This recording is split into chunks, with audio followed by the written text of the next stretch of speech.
Hello, hello. Sometimes people only get the half of the intro because I'll click like start the stream and then I'll do that intro and it doesn't always come in at once. I'm being joined here by Hannah from Hello. Hello, how are you? Oops, let me get you in a Hi, nice little I'm gonna get you in a right sized I cannot hear um you. oh really? Um, you can't hear me? Hold on a second. Let's see here.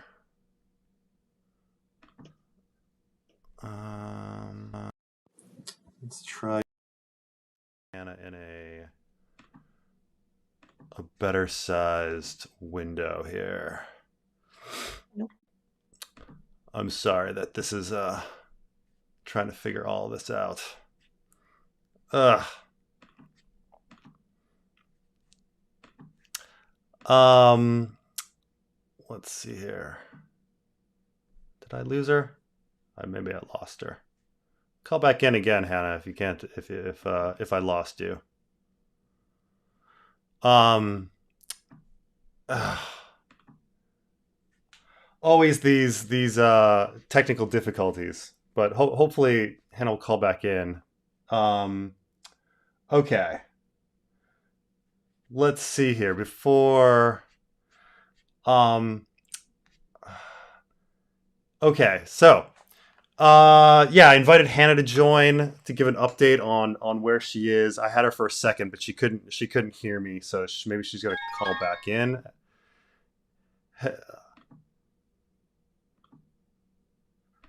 Hello there. How are you doing? Can you hear me now? Hi. Hey, how's it going? Can you can hear me all right, Hannah? Uh oh. Well, technical difficulties. So, the all right, real quick because I got some questions before the chat. Might as well answer them while we try to figure things out with Hannah.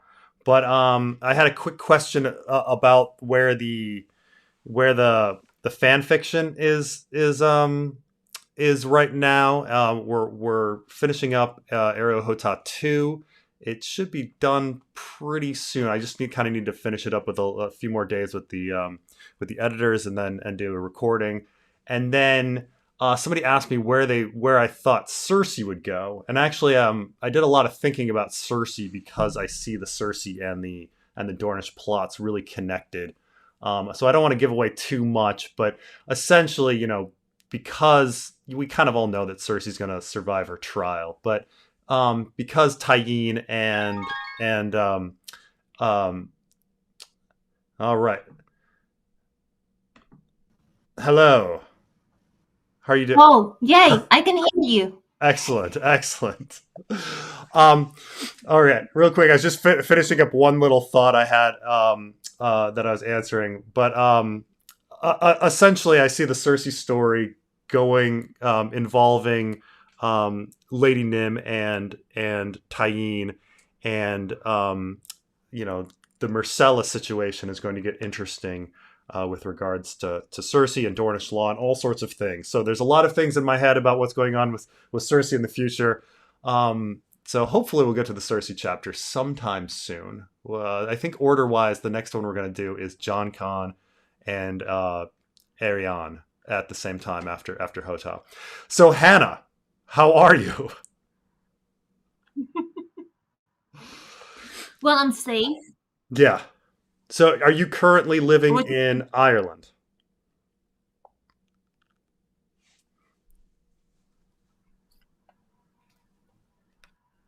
Are you currently in Ireland right now? Or are you Yes, I am. I think we have problems with connection again.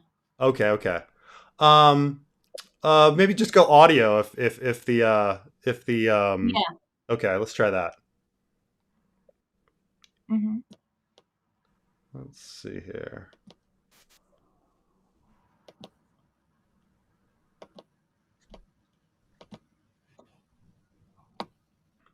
I don't really know how to do that. All right, all right. Let's see if I can. Mhm. Oh, you seem to be doing okay now. Hopefully, the connection won't. No, there's a frozen again. So when Carmine calls in, he only has the. Okay, you can still hear me, everybody. Okay, I can hear you. okay. So you're living in Ireland now. Um, uh, Yes. and how's your family? Well, my father is fighting now, and my grandmother is saying she's okay, but she's obviously lying. Hmm. In our news, because I think weirdly the war in Ukraine appeals to the news quite a bit because you get a neat little map and people can look at um, advancements and territory taken and things like that, and it's easy for viewers to kind of understand versus most wars where it's kind of like insurgencies and random places and things like that. So it's rather surprising how much we actually get, at least in American news, about what's been going on in Ukraine. Like, we hear about Kherson and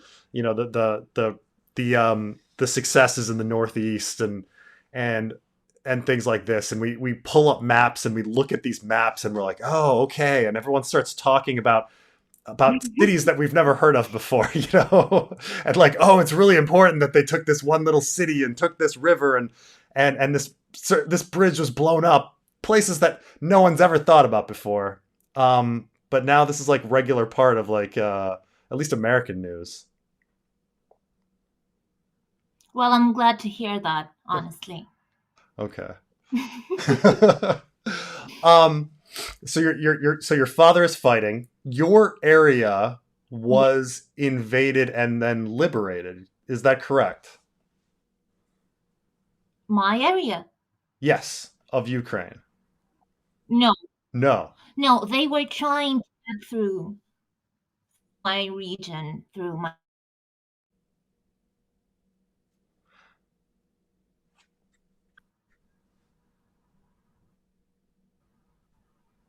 Oh well. Hello?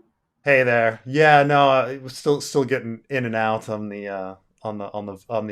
audio, but yeah, explain again because yeah, I thought they'd passed at least through your region to try to get to Kiev, and then they failed. They were trying to get into my area, but we stopped them. Yeah. They never managed to get in and go farther than that. Okay. So was the infrastructure in your area, like, what was it destroyed very much? Is it okay? Like, is life back to normal? No, it's not. Okay. Okay. So things No, are pretty rough. yes. They have schedules of turn offs. They Hmm. know when they will turn off their electricity and gas, which sounds crazy. And I remember times when I was younger when we had that. Um, and that was fun back then because I was just a little girl and I would play chess with my grandfather and we were not in danger. But now, when you think about that, people are freezing. They cannot cook for themselves, they cannot follow their daily routine. And it's really, really scary because winter has come Mm. to Ukraine and it's rough. And I think that this winter will be the toughest winter we've ever had. Yeah, no, we that's interesting to think about because we often hear about rolling kind of electrical blackouts, but it's interesting to think about rolling gas and other utilities in the same way as electricity. Mhm. That having gas for a certain number of hours a day or certain or days per week and things like that. I've never considered that, or water or something like that, a different utility in a rolling fashion. Um, do you feel optimistic?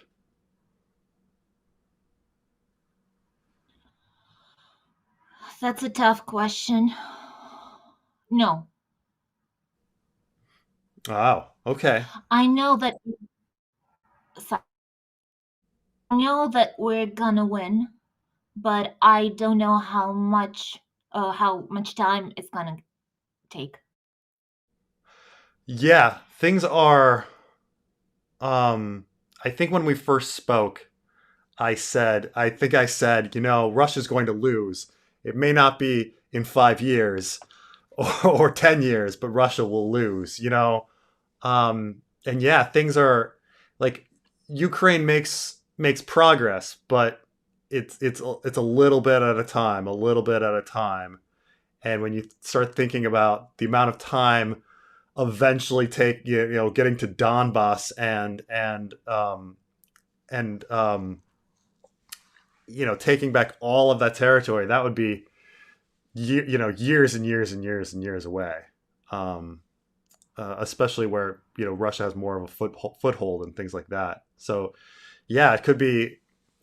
I mean, I guess America was in Afghanistan for 11 years, and or 20 years. I mean, 20 years. This is my job. Thanks for that question. Thank you. Yeah.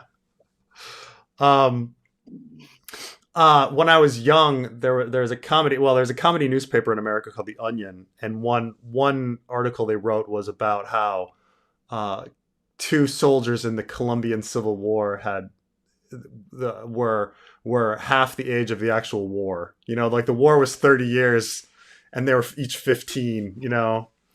Um, you know, could this be something long like this? Yeah. But Yeah, and when people are dying all the time. Sorry. yeah, certainly Americans, when we watched the news, they showed scenes of cursing, and yes, people were very worried about um, lack of electricity and gas and everything, but they were also celebrating, and so a lot of Americans kind of looked at it and said, "Oh, everybody's really happy," that they've retaken the city, and not really fully understanding that the hardship that the Ukrainians are going to face. Yeah, that sense of celebration, and people are happy not only because they root for Ukraine, but because they have suffered from Russians. I mean, things they do are just I don't even know how to describe that. When I hear that, I think about Nazi Germany.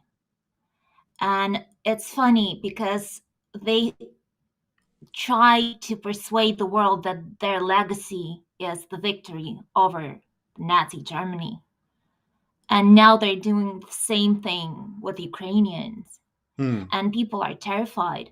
They are more afraid to um, be taken by Russians than to be hit by their rockets. Yeah. People are afraid of occupation, and that was the main reason why I left. Hmm. I didn't mind dying in the process of being shelled, but I didn't want to get raped or tortured or worse, because that's what they do when they come. And that's why people are so happy to be liberated, because they are being liberated. It's not just changing flags and colors and things like that. It's a matter of survival for them. And I want people to get that. Yeah, absolutely. I guess we're in the peaceful West. We kind of forget what war is like. Even when we read Ice and Fire, and we read about the broken men and how they act in war, it almost seems Mhm. surreal. Like, would this really happen? Would this really happen? And I, what you're saying is yes, that these attitudes of people in war, they kind of go crazy. They go off the deep end and they start doing things that are very cruel.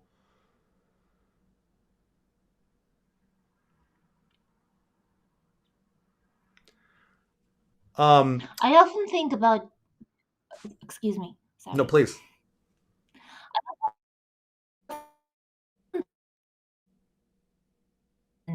I read or hear the news about Russians, you know? And I think about Arya and Brienne because I firmly believe that these chapters describe the war as it is. That is what war is about, not about winning or losing or taking lands.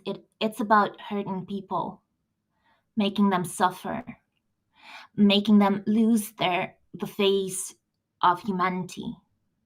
And it's so easy to do that, to turn people into animals, Mm. because we all have that in us, I guess. We just need to be pushed. Yeah, it's a weird thing that we don't really know where our own humanity would go if we're not tested, or pushed into something. Um, Even in House of the Dragon, the Viserys has this comment about like, oh, I wonder what kind of person I would have been if I were tested, But he is being, Mhm. and I guess we're all being tested, just in different ways. But it does. Yeah, obviously, none of us would want to be in eastern Ukraine at this moment in war. I wanted to ask how has Ireland been in welcoming you? How do people, I don't know, treat you day to day when you meet them? Amazing. Amazing. I don't think that any other country has done as much as Ireland did for Ukrainians. They give us more than they. That creates tension sometimes, but that's because of of their history, because they know what it's like to be forced to leave your homeland and seek protection, safety.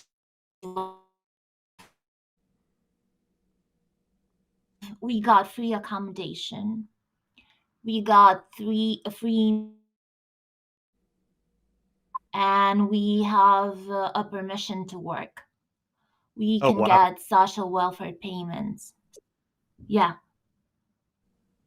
So I don't really know what else you can do for refugees. yeah, What yeah. more can we do? That's the big thing is when allowing people to work. Um, that's well, sometimes they'll say, "Oh yeah, no, you're welcome here," but then people are like, "Well, but I can't work. How am I supposed to survive?" And they're like, "Well, exactly." But allowing you to work is the huge, huge deal. Yes, that saved me from going insane. Because when I came to Ireland, I was wrecked.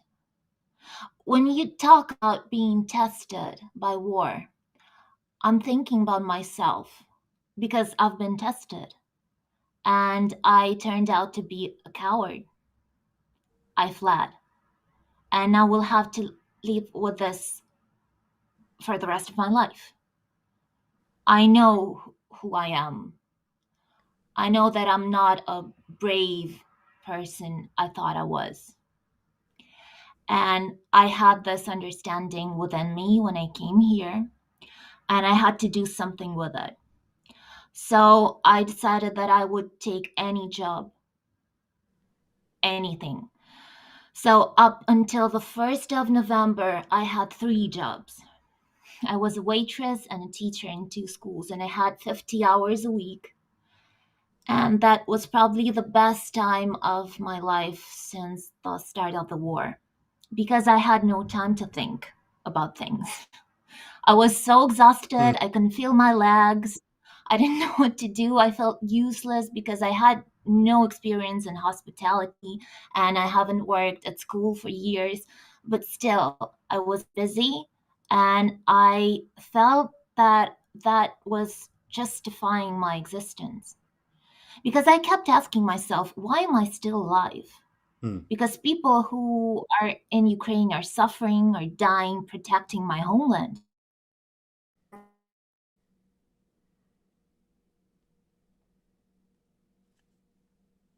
here. And because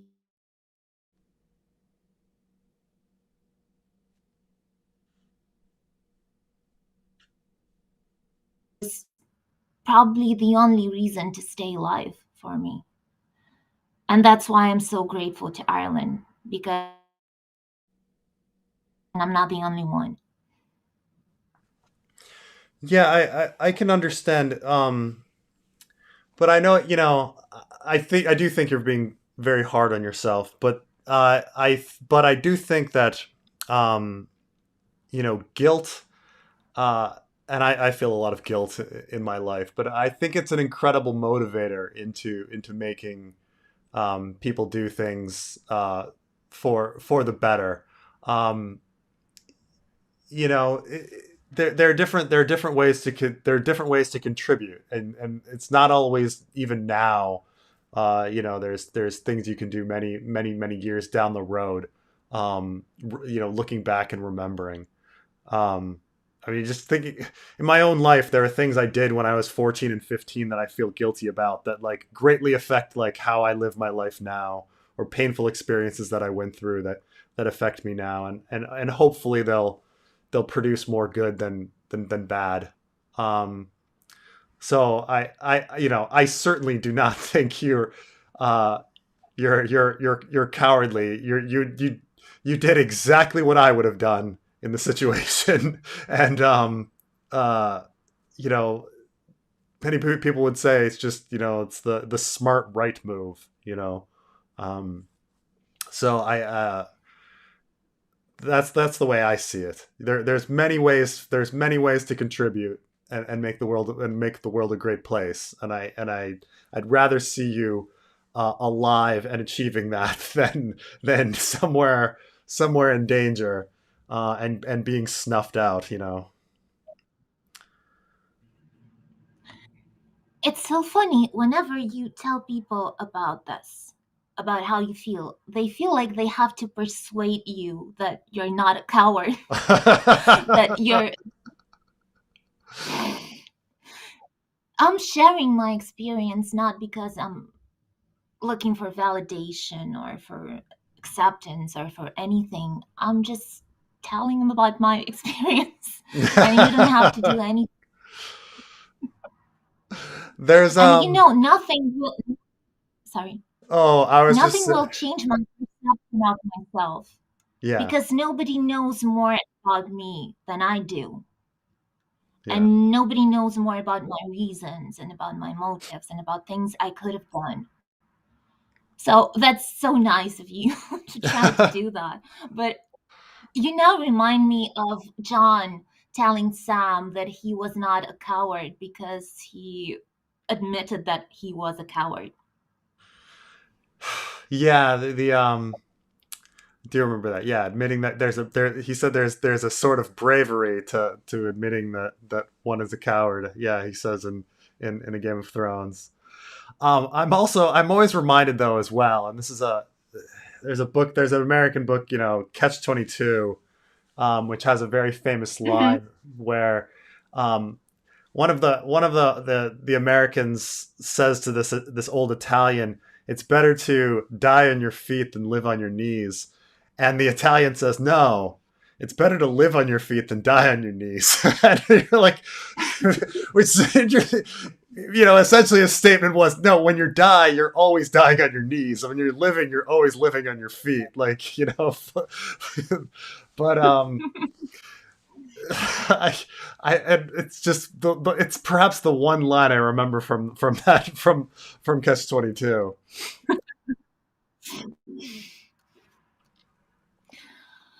Well, what can I say?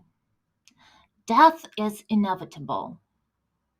So, no matter what you do, you'll die one day, which That's is true. sad, but true. And the sun will supernova, and there'll be a heat death to the universe too. I mean, everything we're doing is for nothing. It's true.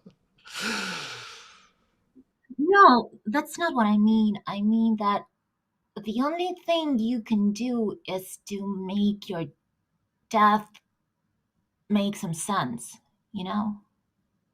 especially in a situation like this.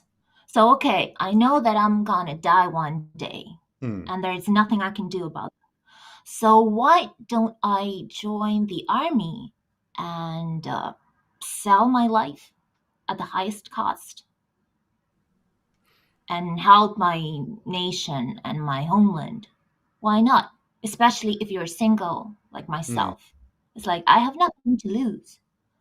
I don't have children, so they won't be orphans. I don't have a husband or a spouse, so they won't become a widow or a widower. Why not? And yet you don't do that because you're scared, which makes you a coward. Sure, but there's one could say, one could argue that it's a cost benefit kind of thing. Like, okay, I can trade my life as a soldier for this cause of helping my country, and I'd bring about this amount of good to the world. Or I could do something else, with my life.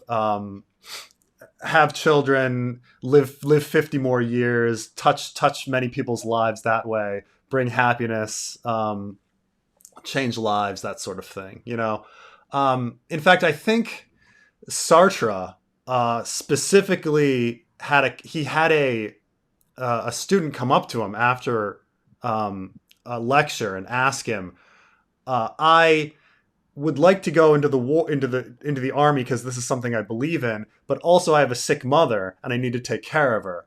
What should I do, and what's the most moral path? Um, and Sartre Mhm. kind of says it's for you to decide, and like once you decide it, you're making that moral path. I mean, he kind of just passes it off. Like there's no answer to that question. Like which way are you helping the world more, and in which way are you doing the right moral thing? In which way are you being authentic and stuff like that? But I think I think about it like that. I look. I always joke with people because people are always like, when I travel the world a lot, people are like, "Oh, are you in the military?" And I always say, "No, I'm a lover, not a fighter."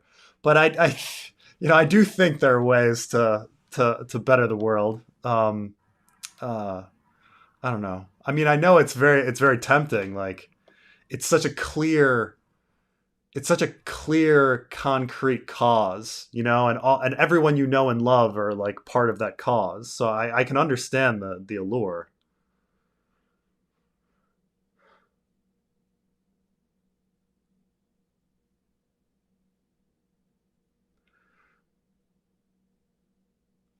But I suppose there's lots of things. Yeah. Um Hannah and I are always dealing with some connectivity issues. So I've lost her for a second. Um but let's before she comes back, let's see. Let's see. Oh, what are my thoughts on Bill Maher? Well, hopefully Hannah will come back. And then, but what are my thoughts on Bill Maher? So Bill Maher, I'm not sure how many people around the world get Bill Maher. He's a comedian who years and years ago started this political show. It was first on a major network called Politically Incorrect, and then after 9/11, oh, Hannah's back.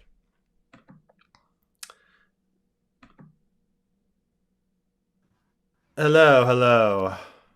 How's it going? Oh, sorry, I've lost my internet connection. Oh, no worries, Sorry. no worries. I know, but it's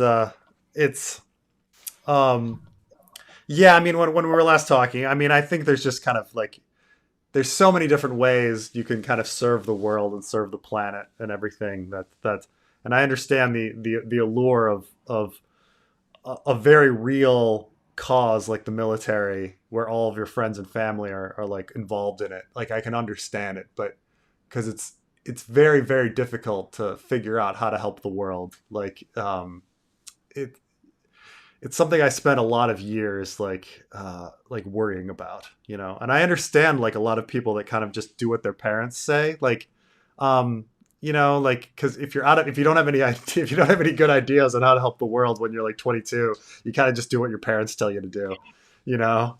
But I don't know. I think that you're gonna do great things in Ireland, and hopefully things will get safe in Ukraine, and not even just safe in a military sense, like safe in a electricity, water, gas kind of sense that you can go home if you like. Maybe you'll decide Ireland's the best and you're going to stay there. I don't know.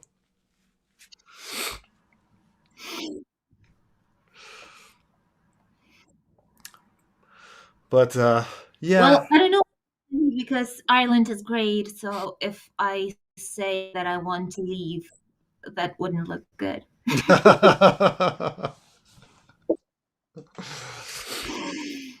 Oh, have you gotten to see the cliffs of Moher? Yeah. Oh, that's well, yeah, that was probably my favorite thing that I saw in Ireland, was just heading out to those cliffs, and I couldn't believe it. Couldn't believe them. It was beautiful stuff.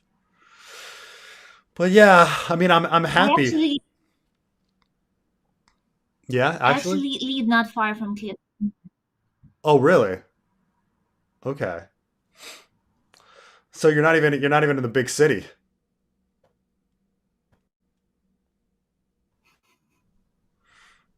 Ah, the connectivity. Can you turn my video off again? Sure, Because sure. I Let's think try this. Let me see what I did before. There we go. okay. Yeah, yeah. So, um, well, I'm happy that you're doing really well in Ireland. Um, though I imagine you worry about your family. You said your father is serving right now. Um, Yes. so it's funny. Like, is he seeing? I mean, I don't know how much you speak to him, but is he seeing parts of Ukraine he's never seen before? He cannot tell where he is right now, Oh. and he cannot discuss that. He cannot discuss his location. But it's difficult for him because he's 60, Mm, and right.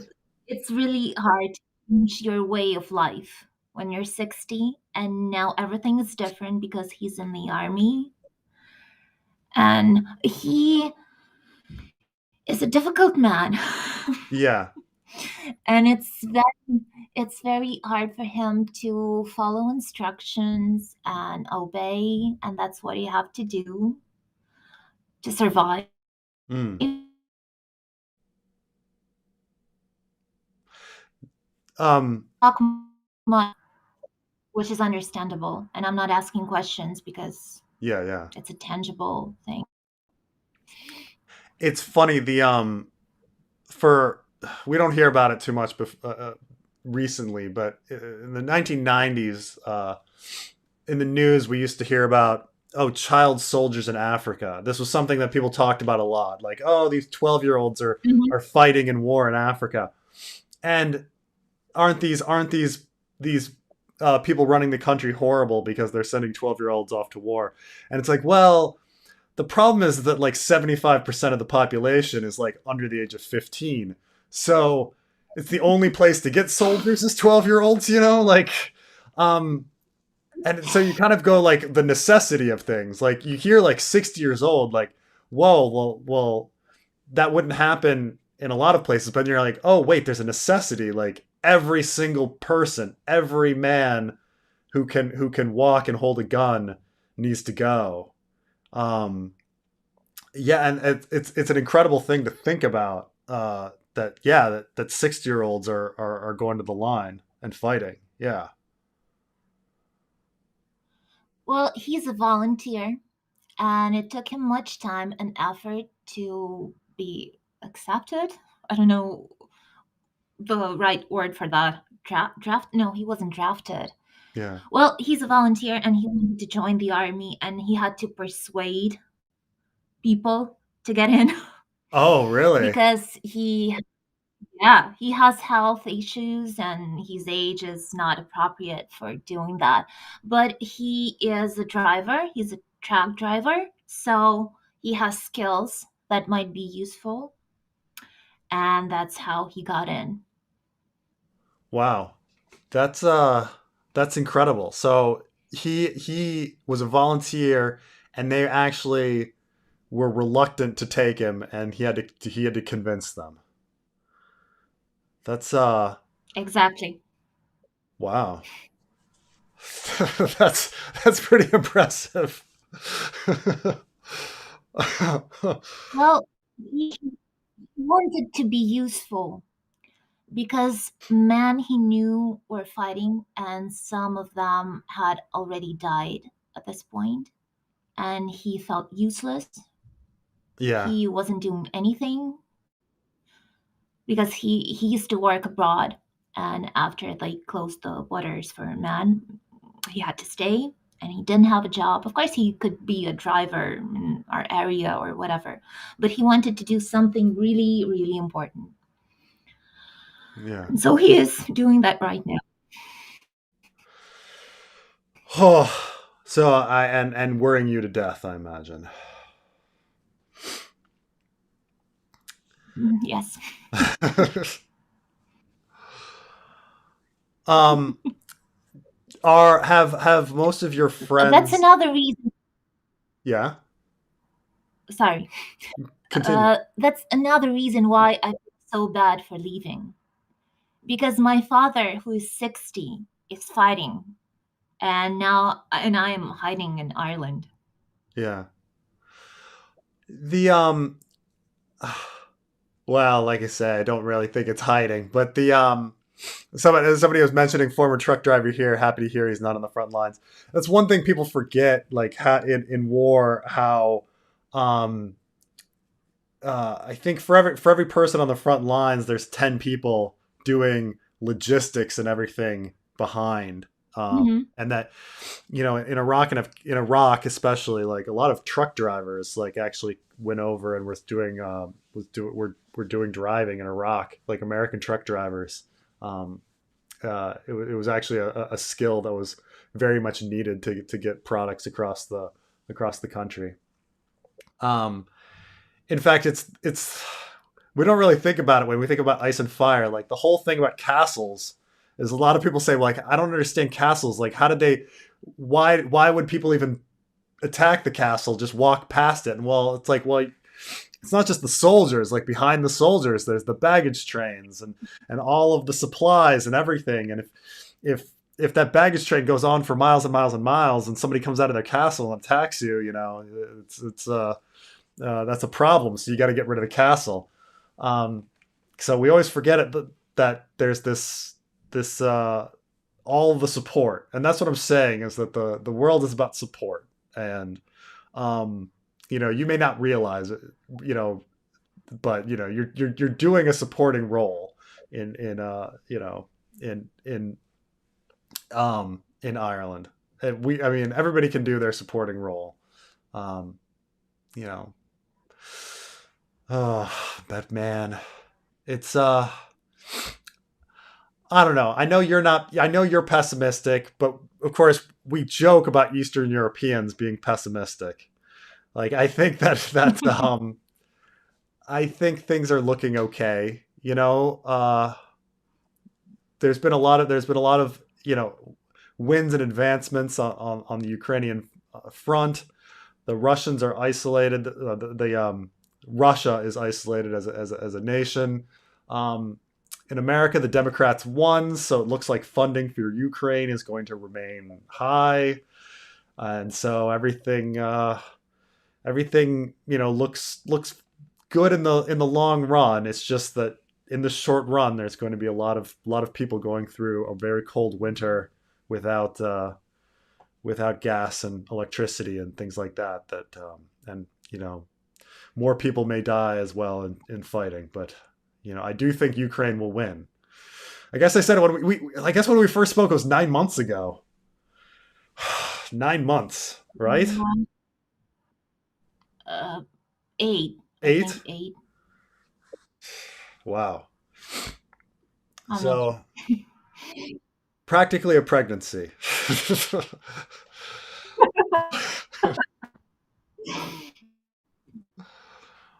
It um, feels like a lifetime. yeah, yeah, it does. A lot has happened. I mean, my wife had a child in that time. So Exactly. we had we had a House of the Dragon season. Did you get to see House of the Dragon? Mhm. Okay, okay. Yes. I'm not impressed. It's I like to say that individual episodes can be very good, but it's not very cohesive as a series. You know, it's episode to episode, it's doesn't connect very well. But it's all it's all right. Whenever I'm negative on it, people attack me quite a bit. They're like, "Damn you, Preston! Why are you so critical?" For me,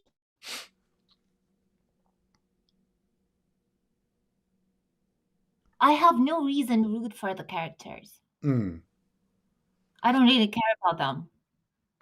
They are That so vain, and sometimes to get their motivations, like, I don't really care. Do whatever.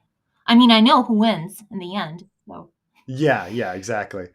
It is tough when everybody's a murderer. I mean, the only character that I'm saying now is Massaria is the only good character, and she's the only one to work. She's the only one to root for. Mm. And Rhaenys is a mass murderer now. Yeah, exactly. She jumped way down the list. She's more evil than Damon right now. So Well, small folk should be on Aegon's side now yeah, it's true. Absolutely, absolutely. because she's horrible. What she's done is horrible. I hope that when you saw Damon in war, you weren't thinking about Ukraine. You weren't thinking. You weren't like, is that what my dad is doing? No, I was laughing. That was ridiculous. I was thinking, is that how they imagine war? Sweet summer children. Oh man, I know, I know. I mean, one person. So we one of the things that was funny that we were that when I was putting together the Hota chapter, there's a scene in it where Hota comes out with a peace banner, and a peace banner in Ice and Fire is actually rainbow. It's a rainbow flag.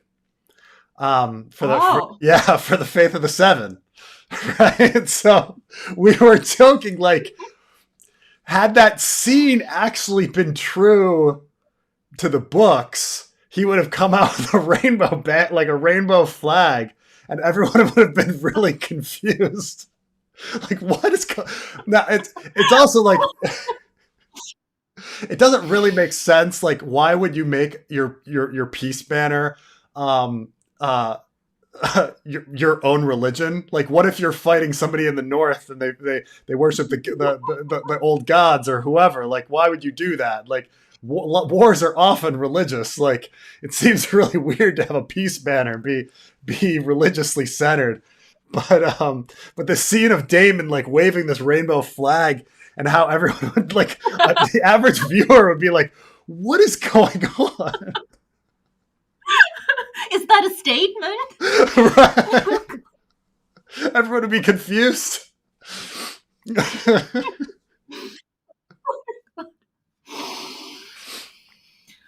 Oh. Oh. Um. So. When you say that, I think of and the yield thing. When people suggest us try to negotiate with Russia, and give them something to Mm. appease them. I'm thinking about that. You cannot you Right. cannot stop the war. You can either win or lose. That's the only way you do. Once it's declared, there is nothing you can do but to fight. Mm. So people get triggered by this Yeah, yeah. in Ukraine. Because It's like, I'm what do you want us to do? yeah, I'm sure there's discussions of like, well, what if we give them to Crimea? And I'm sure people are like, well, they'll Mhm. never stop then, like you get, that, like I'm sure that's a conversation people have back and forth, like, um, but We've already given them Crimea. yeah, exactly. It didn't work the first time. Why would it work the No. second time?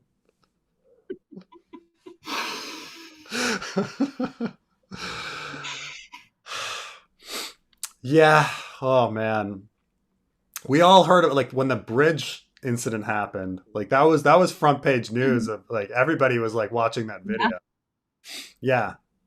Um this bridge that most people didn't know existed, where all of a sudden we're like, "Oh my god, they blew up this bridge." That was only built a few years ago.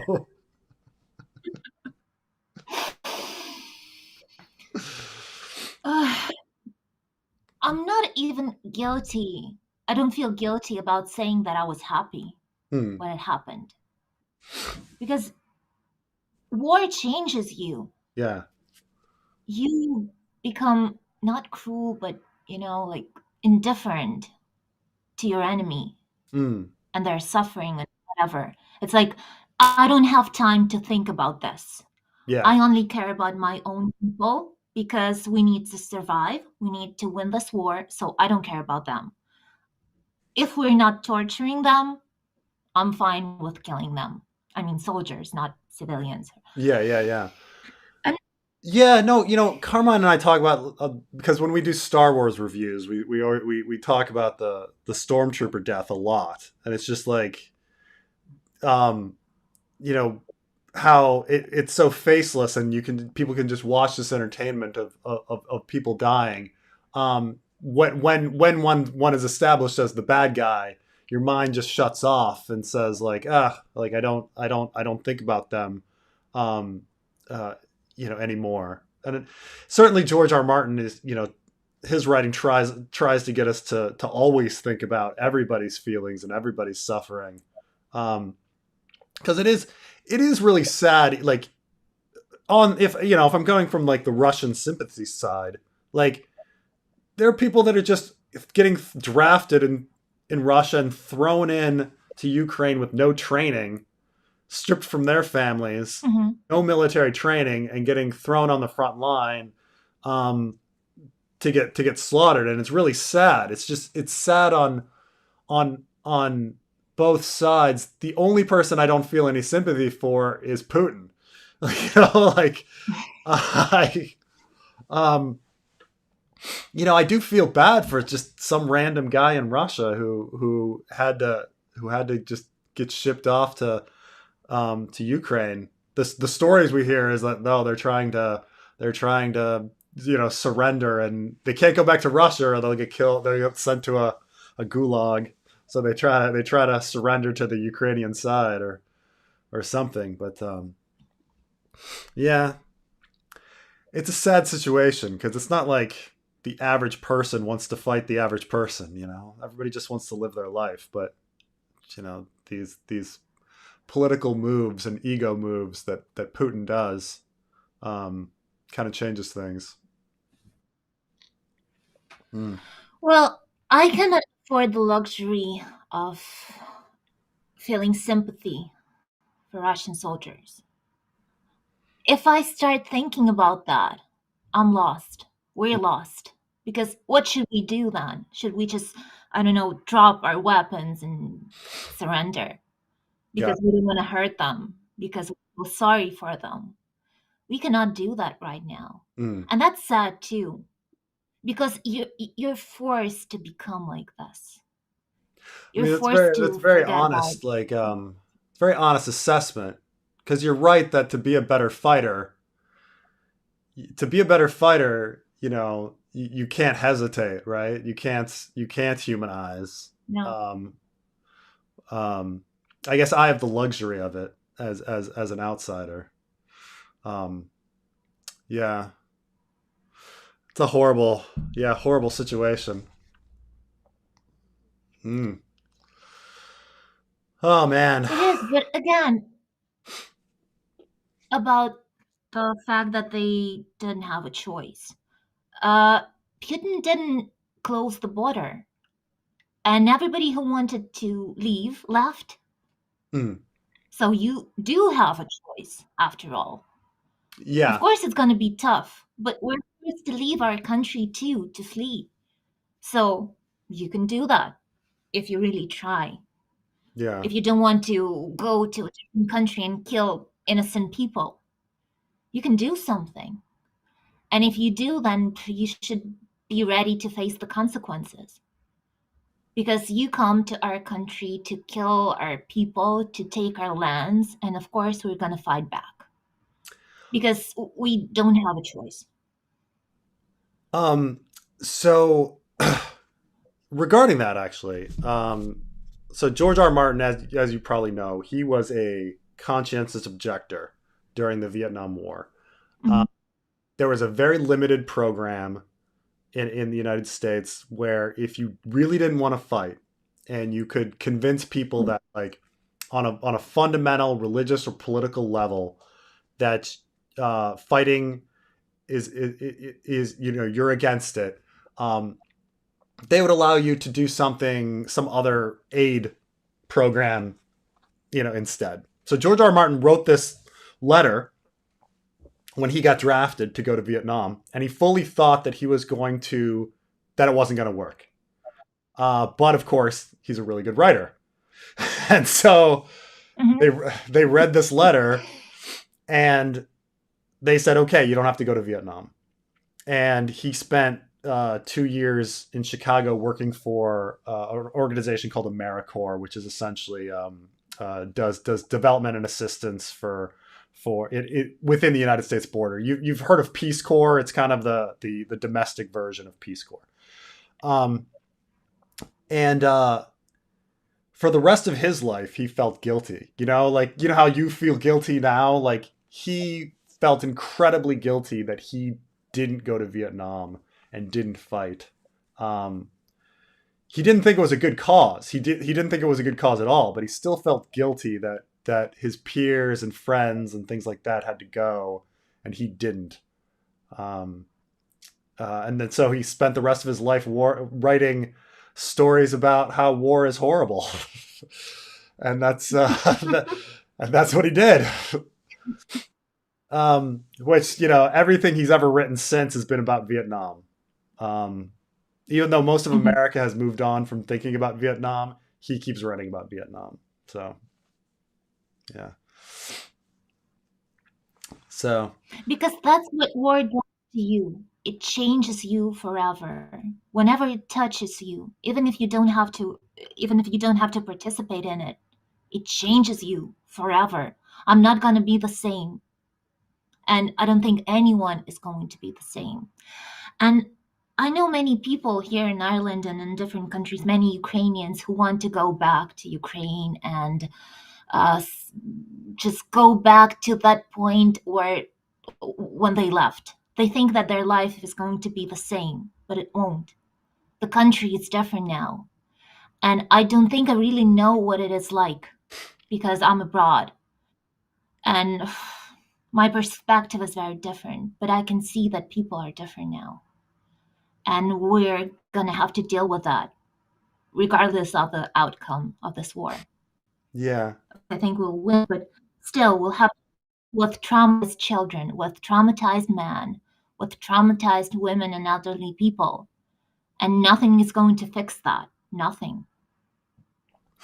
yeah. I mean, George R. R. Martin wrote that he felt he, even though he didn't go to war, he still had post traumatic stress. Like he still got PTSD, even though he didn't go to war. And he sort of writes about it ridiculously, but now like talking to you I realized like yeah, when you're talking about all of your friends and family and it's constantly on your mind and it's in your thoughts, like yeah, that's real trauma. Even if you're not there experiencing the bombs drop, there's still the effects and trauma of war still affecting you. Um, and talking to you now, it's just it's I mean, yeah, it's very clear like how much it's affected you. Like it's I'm sure it's in your mind hours and hours of every day. Yeah. Whenever you hear or see something from Ukraine, especially when it deals with death or rape or suffering, anything, you think it could have been you. I missed a lot of people's streams. People are like, "Oh no, first time I've done a super chat and it's all gone." Um, so yeah, just I'm paying attention to the stream here. So if you asked a question, just post. I'll answer it now. You know, see how it goes. Let's see here.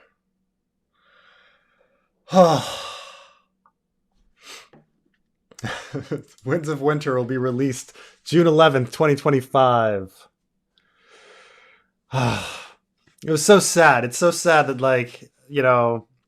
I that things have been so wonky on this stream. So I'm sorry. Um, Refresh and it should come back again. Let's hopefully. Welcome back. Welcome back.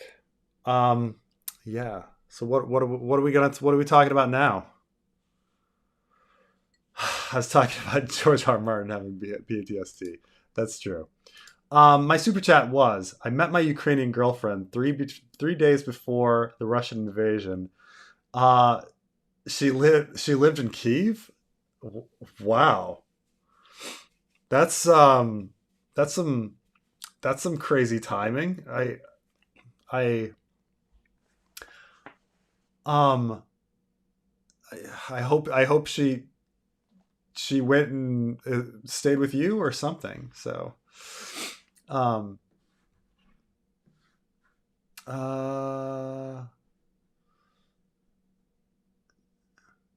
is she Hannah or Anna? Hannah, Hannah. Weird name for Ukrainian. I don't know. I don't know. Um, we don't blame you for your internet issues. I'm sure. I'm sure I'll get blamed. It's fine.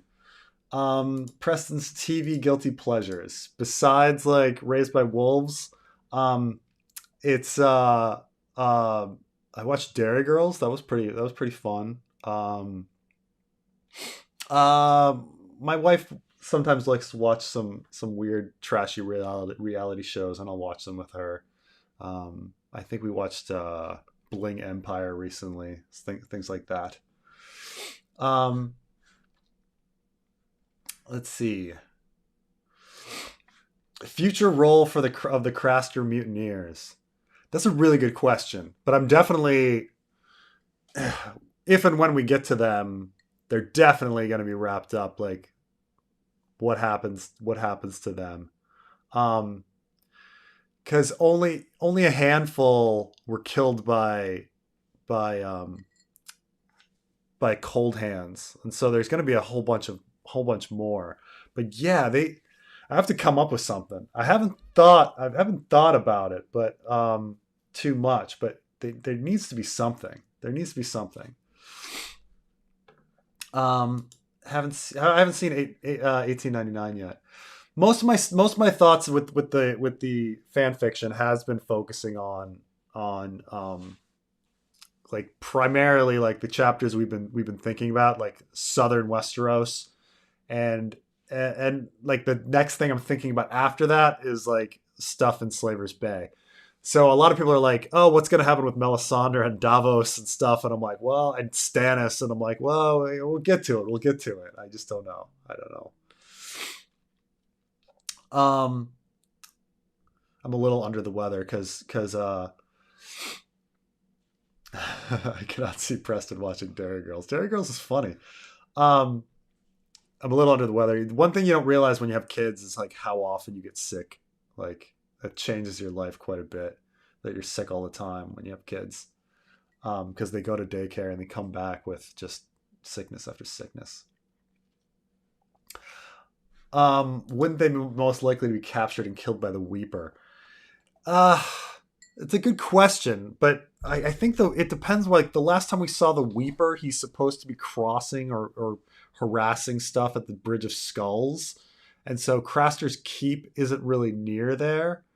Um, it's like you'd think they'd be killed by the others or something, but at the same time, we don't have any points of view to get to them. So something's gotta be.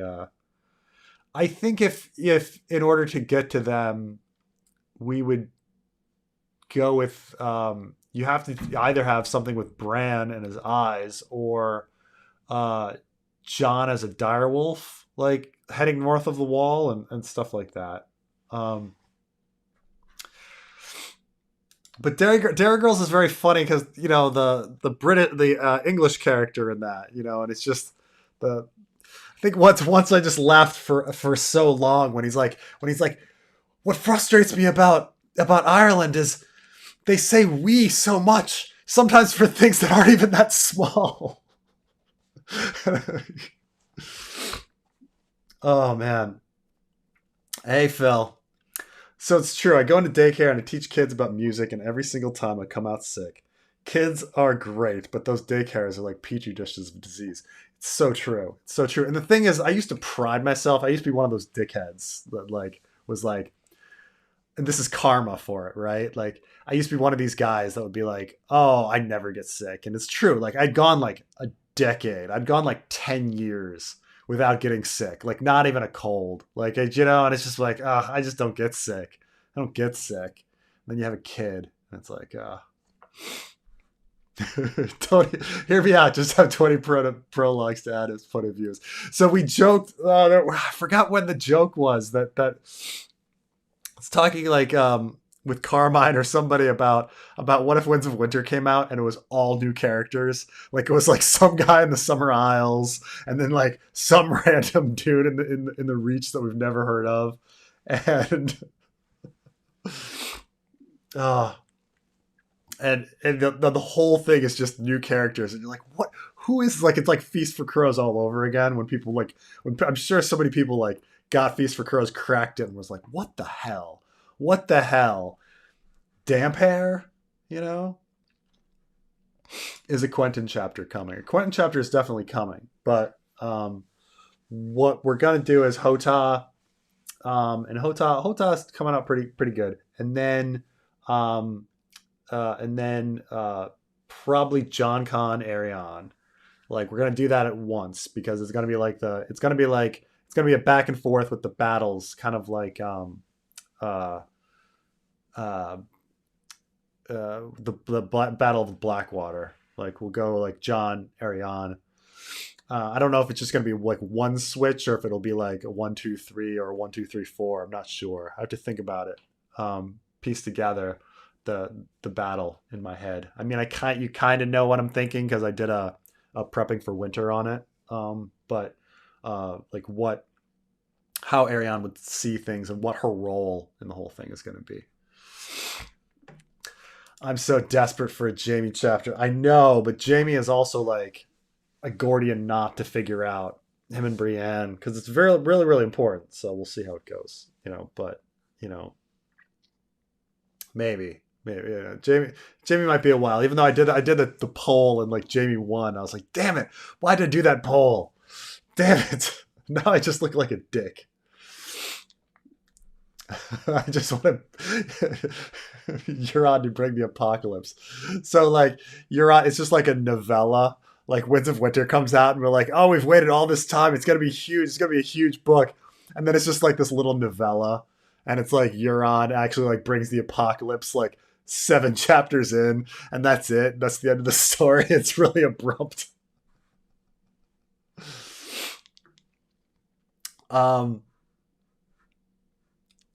Yes, the elephants that were promised. Yes.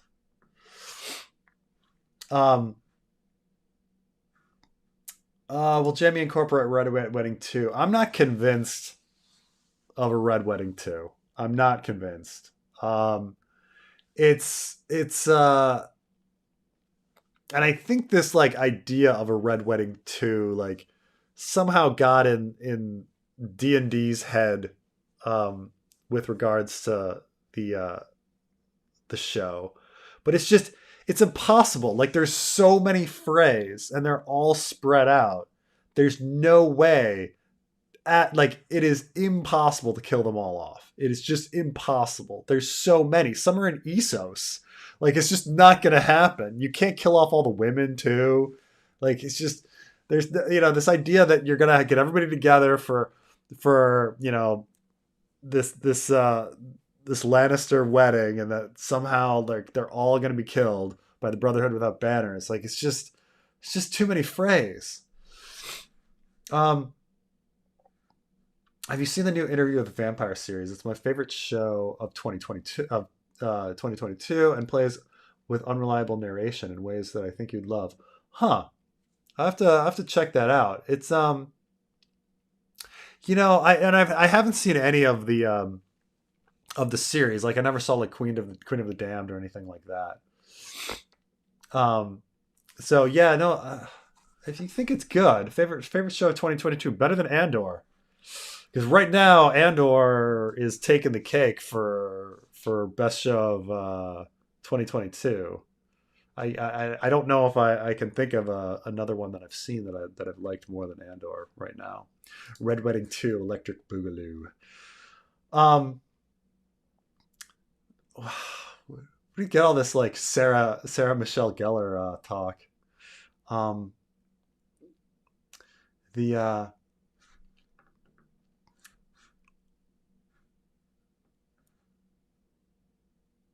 I love all your theories, but I swear by episode 2 they all became tinfoil.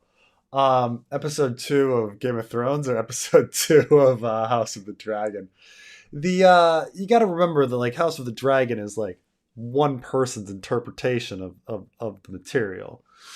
Like really fundamentally, like Fire and Blood is not adapted. Like I wanted to think about like how ridiculous, like George R. R. Martin's not dumb, right? Like he knows when he creates these rivalries, like the fundamental plot of this is like the princess and the queen, right? The rivalry of the princess and the queen. Except one person's a full-grown woman and one person's a child. Like I'm going to talk about this a little in the next overanalyzing House of the Dragon, but like it's a very different story. Like like when the feud begins, where there's like blacks and greens forming, and like rumors are getting spread around about Rhaenyra like sleeping with Kristen Cole. Rhaenyra's like 12, and and and Alicent is like 21 years old. It is a rivalry between a full-grown woman and a child, right? Like, and so and so when you see like things adapted with House of the Dragon, and you're like, oh well, they didn't do this in House of the Dragon, they didn't do this in House of the Dragon. Like it's a completely different show because like Alicent and Rhaenyra are the same age, and that completely fundamentally changes the dynamic of the entire thing. That's the thing. It was a story about a little girl being bullied by a stepmother. Like imagine changing the story of Cinderella. Change the story of Cinderella to being like Cinderella and the wicked stepmother are the same age and we're best friends. That's definitely like you know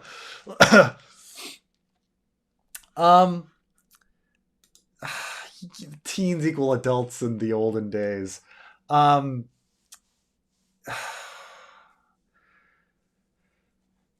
so George R. R. Martin is a little contradictory on this, right?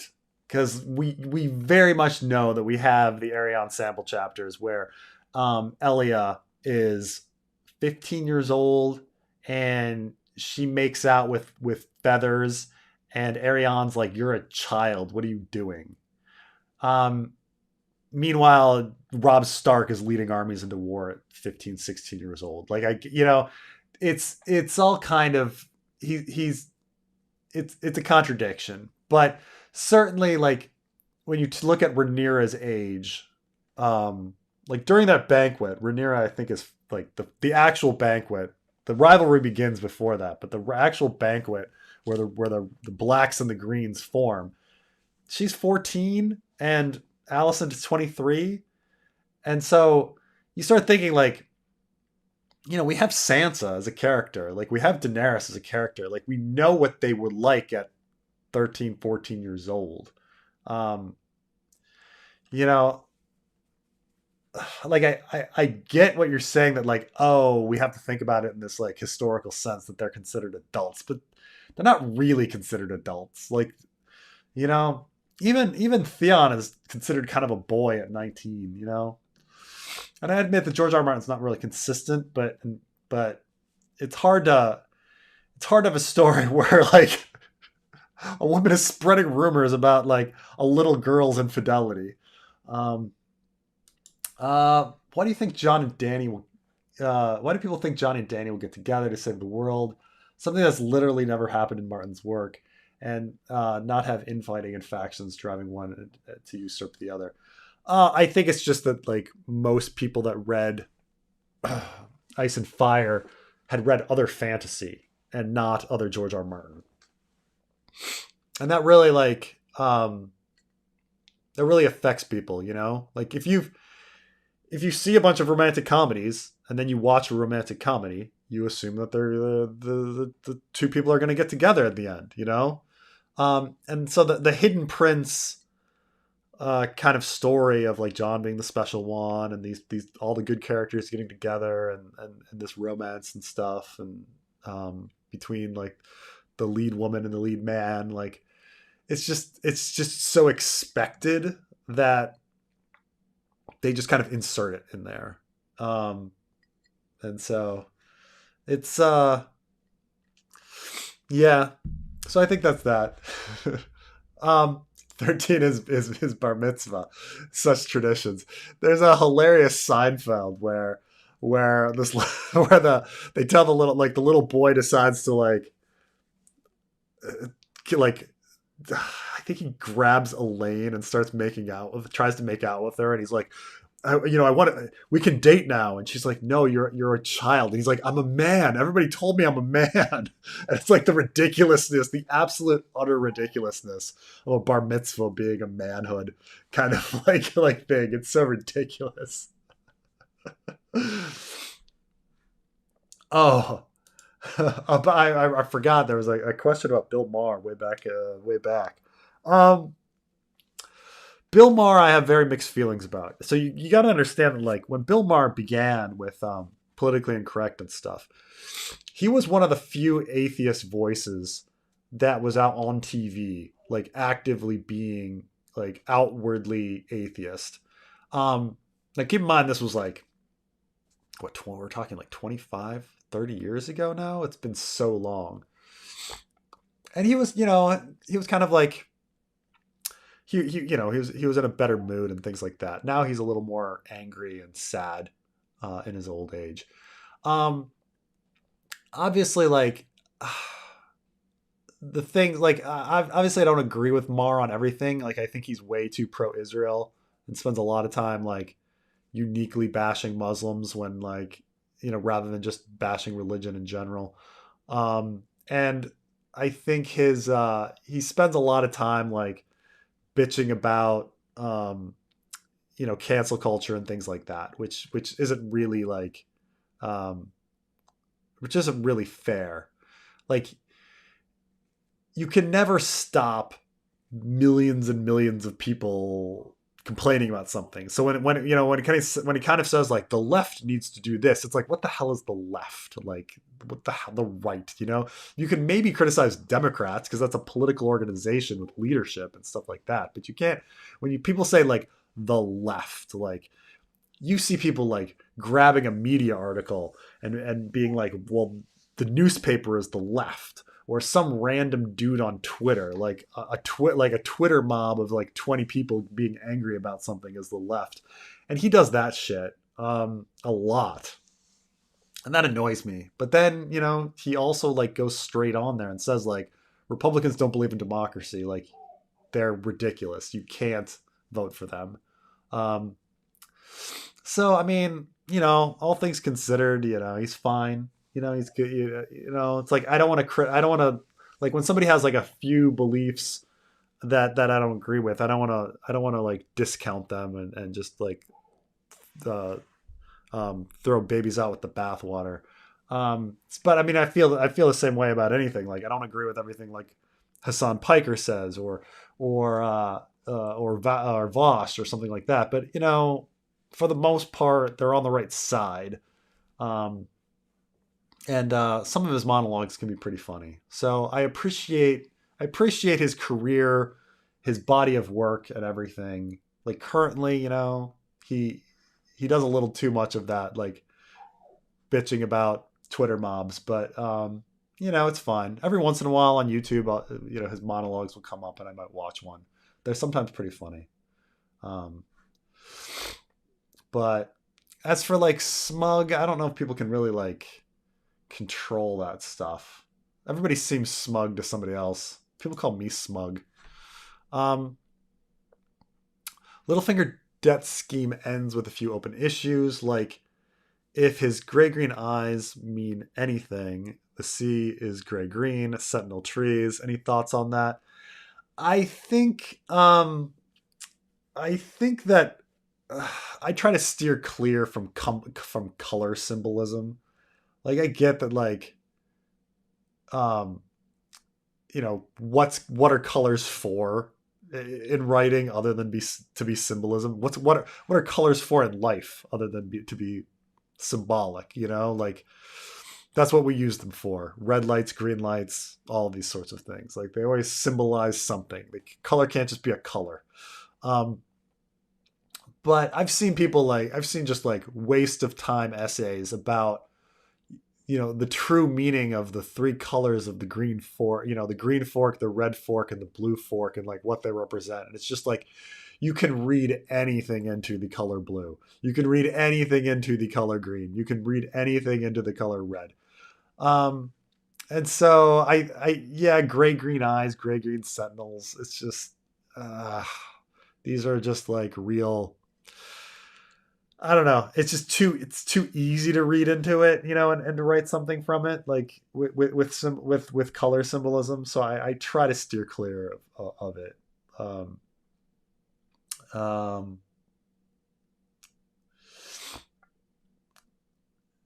the boy slaps Elaine on the ass. Yeah. Um,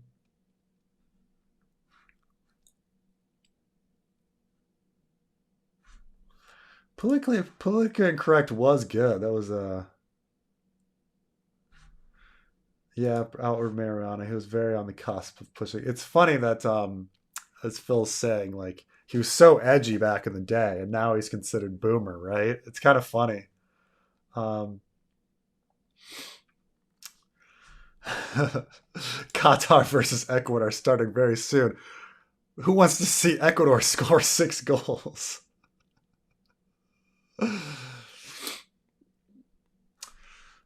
Free Palestine, if only, man, if only. Um, are you even allowed to be pro-Israel in the media? The media is all pro-Israel. I don't know what that.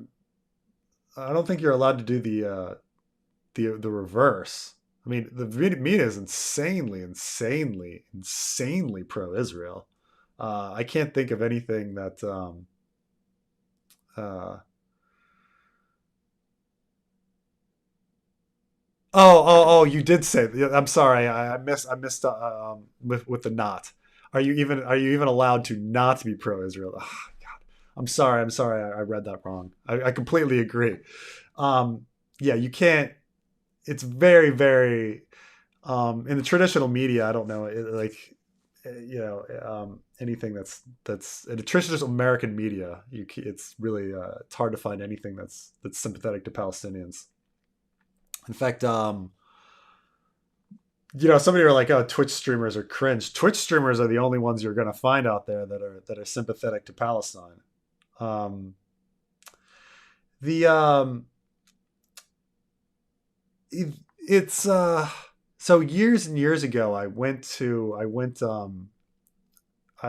to I've been to Israel a bunch of times, but once I went and I met some Americans, like American who had, they were young and it was like their first trip abroad. It was one of those birthright Israel trips, and I remember talking to them about politics, and a lot of them like were like, "Huh."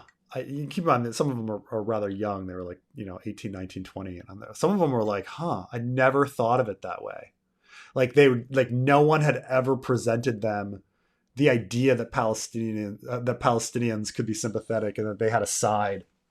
Like because they'd grown up in their bubbles, and it's not like you turn on TV or anything in America and you find that. And if you're in a bubble where everybody is pro-Israel, like you'd never run into that. And it was really kind of funny to be like um, uh, um, that they to never come across like the questioning of it. But but but I'd say, Carl, though, if what you're getting at here, you're going too far. And if you continue that talk, man, no, no, no, no, no. This whole like who owns the world and who owns media thing, that's a bunch of bullshit. Okay, that's conspiracy bullshit. Okay. There's no doubt that like lobbies exist and those lobbies are very powerful, and there's no powerful lobby for Palestinians. But when we're talking like weird global conspiracies and shit, no, no, no, no, no. You can't. You're not. We're not going to go that far. Um, the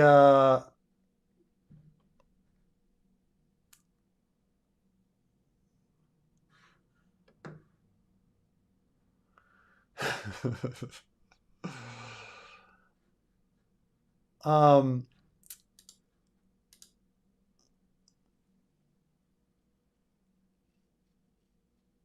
huh. I met an Israeli last week while working a job. He mentioned leaving the country because the conflicts were so exhausting, and he didn't want an entire life to be in a never-ending war. It all depends on where you live. So I went to when I was living in Amman, I met an Israeli guy who had traveled over to Amman, and I was then in Israel for work, and I met up with him in Tel Aviv, um and I talked to him about like his thoughts on everything. He was a very, very liberal guy.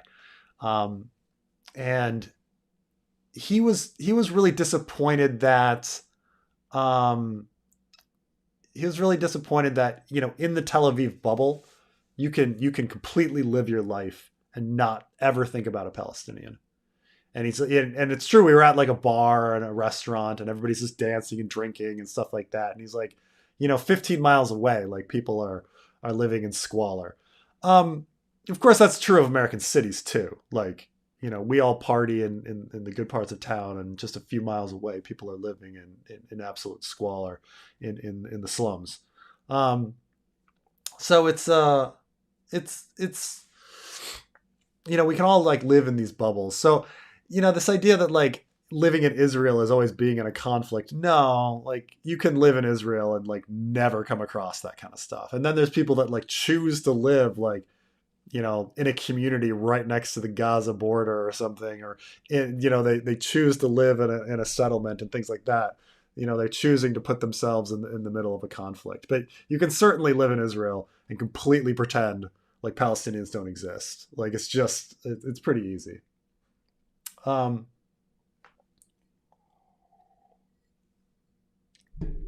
yeah. Oh, Ecuador scores. Of course they did. Ecuador scores. Of course they did. I lived in Tel Aviv as a child. Had both Jewish and Muslim best friends. Well, I'm talking Palestinians. Like, okay, when we say Palestinian, what do we mean? I don't mean Israeli Arabs. I mean people that live in the West Bank and Gaza, Palestinians. I don't mean like Palestinians with Israeli citizenship as somebody, you know. I don't mean Israeli Arabs. I mean like people can go their entire life and never think about people that are in the West Bank and never see a person in the West Bank or Gaza, you know, and just pretend that everything is fine, and never go there.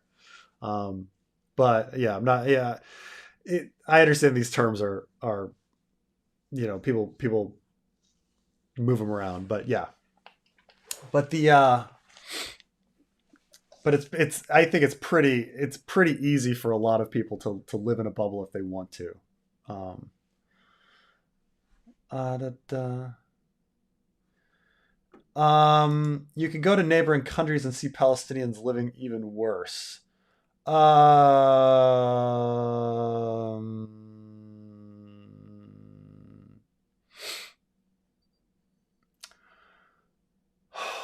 well, you know, I've been to the Palestinian refugee camps in Lebanon. They those aren't great conditions.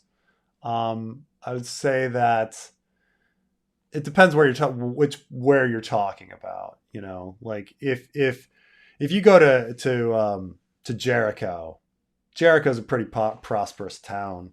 Um, if you go to a Palestinian refugee camp in Lebanon, which I have, those are pretty poor. Um, if you go to Gaza, things are pretty bad. That's really bad, you know. But the stats definitely show that there's an insanely high level of poverty among you know, in the West Bank and Gaza. So to say that like it could be worse, it's kind of a disingenuous argument. Like everything could be worse. Like, you know, like when we say, oh, should we help the poor in America? Should we help people in poverty in America? Well, they're they're not in Burundi. You know, like it's just it's a people have the means to improve these people's lives, and they're choosing not to. They're choosing instead to, you know, build walls and settlements and have them have them go through incredible difficulty to work, to live. Um, it's not great. I mean, if you like, I've spent a lot of time in the West Bank. I've never been to Gaza, but I've spent a lot of time in the West Bank. I spent a lot of time in Jordan, Lebanon, Syria. Like I've seen their conditions. Like I see where people live. I've been in the lines that people have to go through, the checkpoints, in order to try to get work.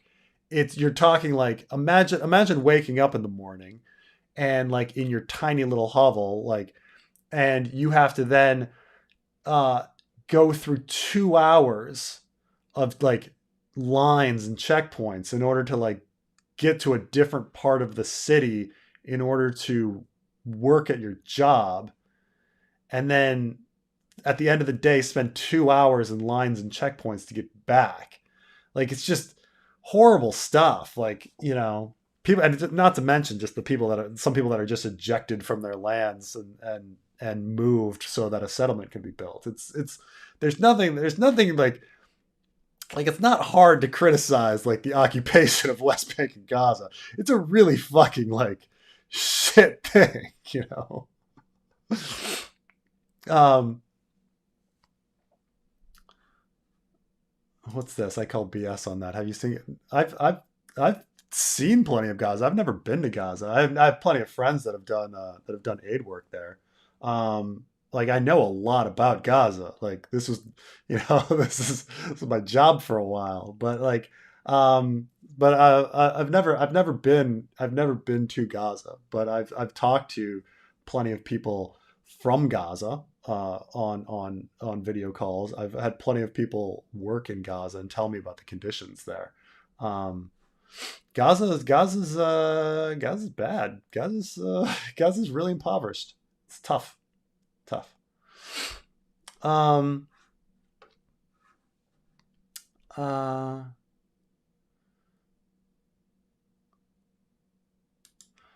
yeah, political Islam is uniquely cancerous, but Israel explicitly funded Hamas.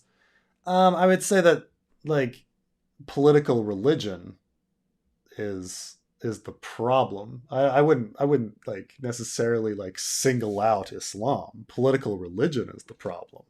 Like anytime you're gonna, and this goes for what people want to establish in the United States.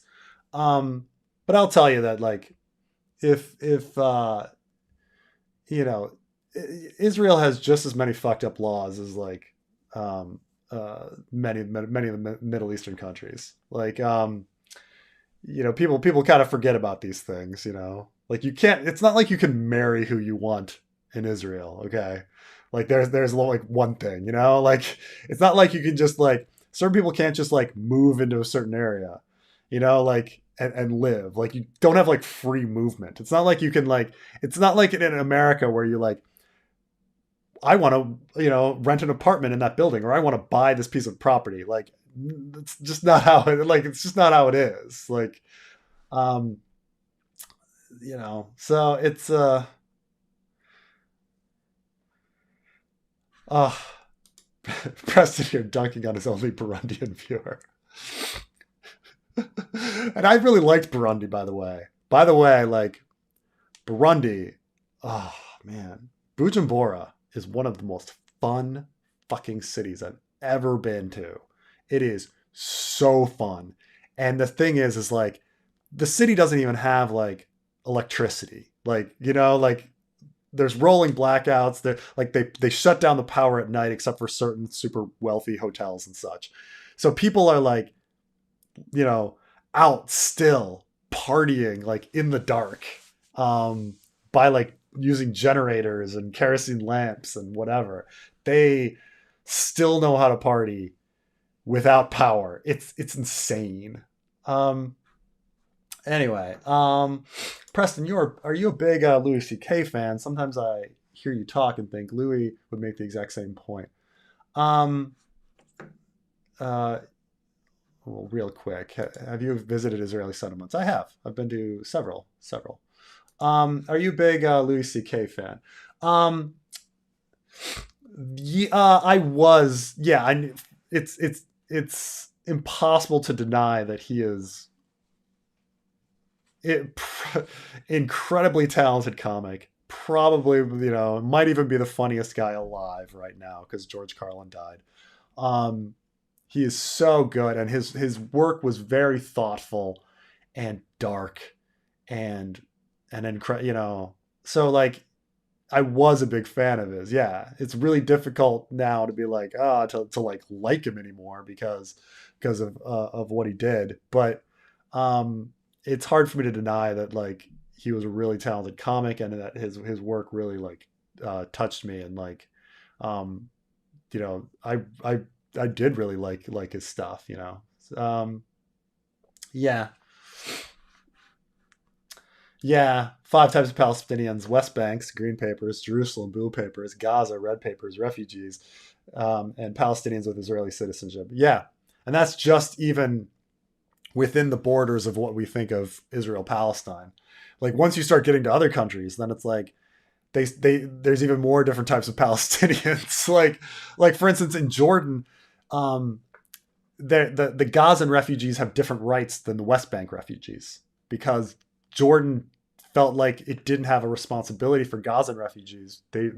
Those were the responsibility of Egypt. So the Gazan refugees that ended up in Jordan have completely different sets of rights and things like that. But yeah, it's very very complicated. Uh,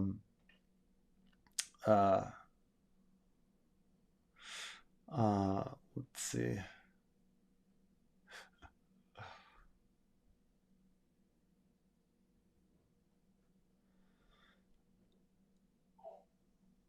Um, Curious what you think about making Jerusalem into its own state, like the Vatican, free for all religions.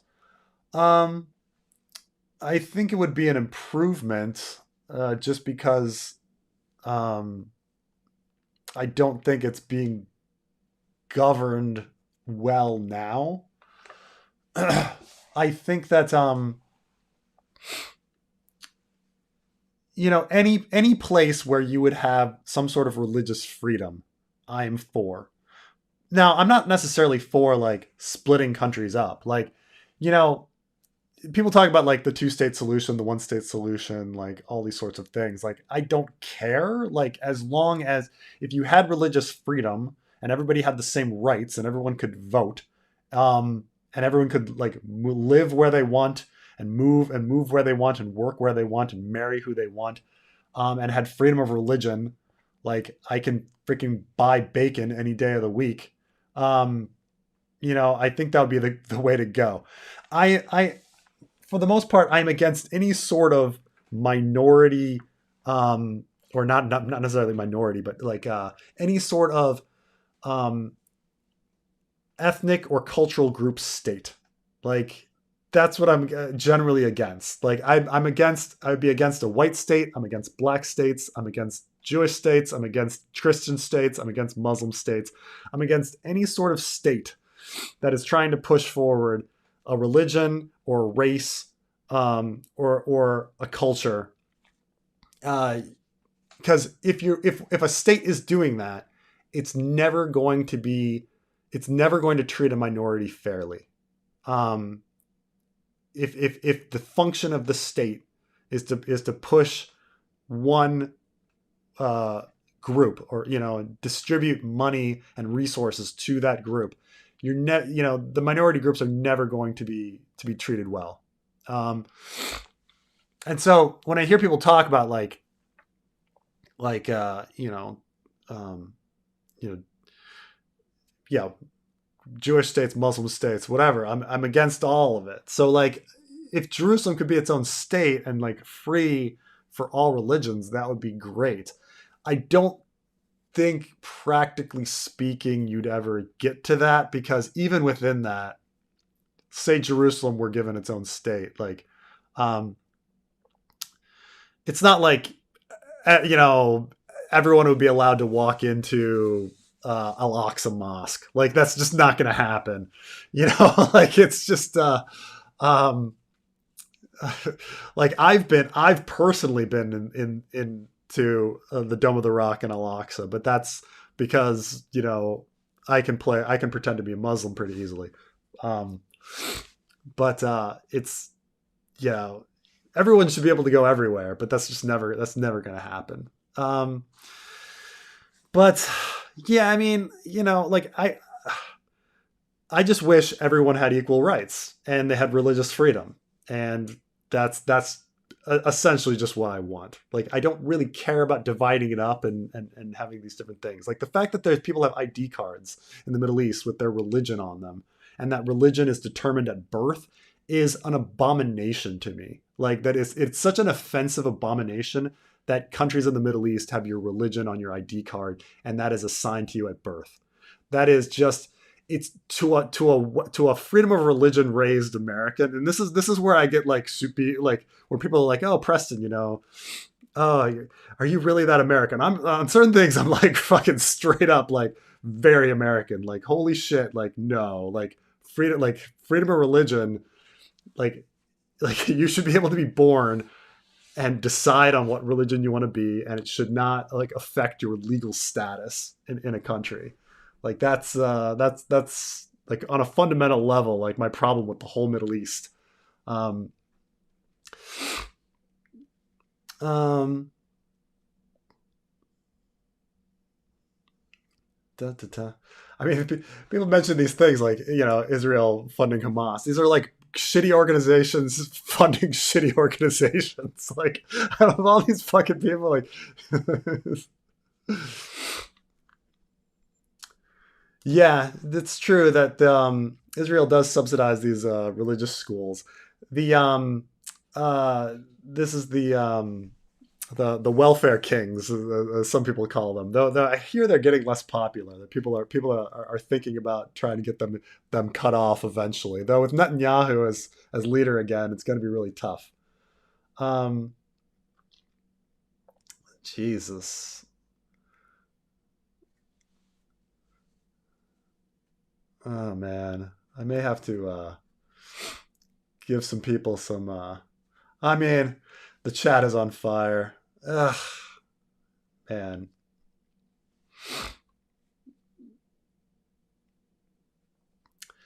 Um,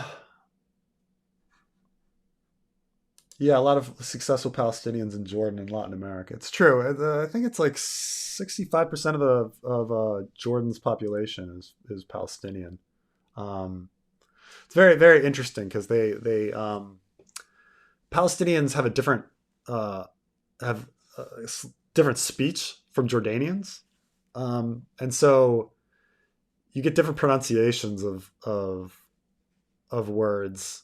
And so when I was learning like Jordanian Amia, you kind of learn both at the same time. It's funny because it's like these peoples are like a couple, a few miles apart from each other, and yet they have like very different ways of speaking.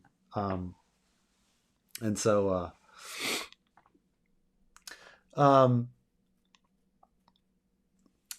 did you watch the new Black Panther? I thought it was only unintentionally racist towards Mexicans. The Aztec Mexicans invade Wakanda's wall by going through a river. Namor back being Namor being wet is his only superpower.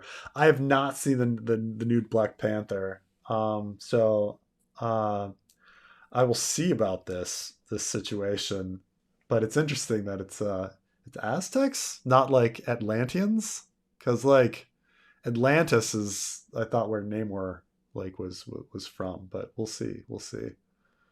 Um, I like I'm getting the updates on the game.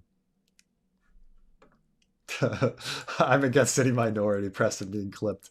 Yeah, I didn't mean to say that. I meant to say like cultural group, but because I realized when I said it, I was like, they can be the majority. You're usually the majority, but a lot of times in the Middle East, it actually is a minority uh, kind of running things. In Syria, for example, or in Lebanon. I think this is why like my brain was kind of all screwed up. Um, uh, against many Arab states in the Middle East. Nice. I'm against many of their of the how they run their governments. Yeah, but like on a fundamental level, like you can't marry who you want in these countries. Like if you are a Christian and you want to marry a Muslim, like it, if you are a Christian man and you fall in love with a Muslim woman, you cannot marry. Um, if you are Jewish in Israel and you want to marry a Muslim, you cannot marry. Like it is not allowed. Now, some people say, "Oh, well, you can fly to Cyprus and get married there, and go fuck yourselves." Like like it's insulting that like two people that want to marry each other can't do it because the state is like, we're gonna intervene. So on that very fundamental level, like it's really quite sucky. There's completely different laws, by the way. Like when there is I mean, we use the word Sharia in America differently and wrongly, but like Sharia is like Islamic family law, like as well, and it deals with marriage and inheritance and all sorts of stuff. Like when you are born into a Muslim family, you have a separate legal system than if you were born into a Christian family, where like in Egypt, for example, I think they call it canon law versus Sharia law. Like you have a completely different legal system. Um, and keep in mind, like the Christians in these countries aren't great either. Like so, for instance, like divorce is illegal in Christian law in Egypt. So if you want to get divorced, you have to convert to Islam to get divorced, but then you can't convert back because conversion is punishable by the death penalty in Islam. So like, so if you want to get out of a marriage, you've got to convert to becoming a Muslim, but then you can never become a Christian again. Like it's just like crazy stuff. Like, um, oh man.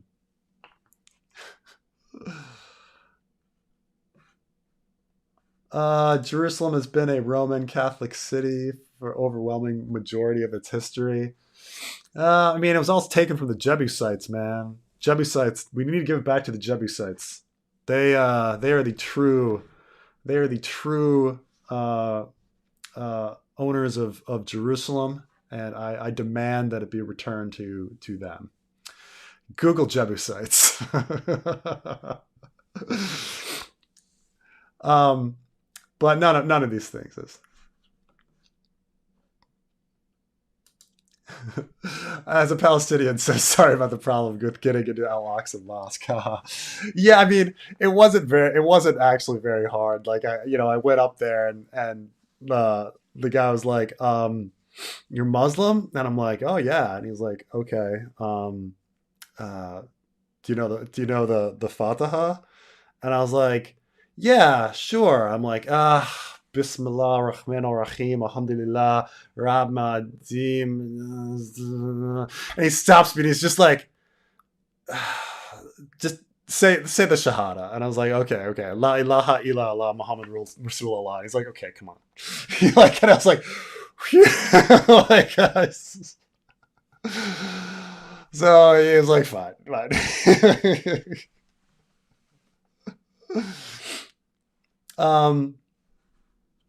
Yeah, in Bosnia, you also have a religion on your ID card. Yeah, a lot of these countries have it. It's horrible. It's a horrible thing. I mean, it's like, imagine, I guess in America we have. I'm trying to look. Let me look at my. So the United States, we don't have ID cards, like not national ID cards, and so we kind of use driver's licenses as like our ID cards, but they're not really ID cards. But I'm trying to look. Yeah, my my driver's license does not have my race on it. It just has my sex, height, and weight, and then a picture. But you can imagine, like in America, even if like we had to put our race on our ID cards, like how much trouble that would get us in. So, in Rwanda, they used to have Tutsu and Hutu and Tutsi on ID cards, and they got rid of that after the war. Though Burundi still has it on their ID cards. Kind of weird stuff, but yeah. Any thoughts on the Iranian regime falling? Not anytime soon. I don't think it's gonna. I don't think anytime. All right,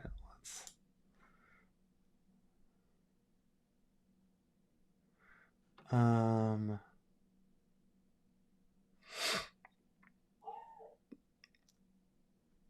let's get.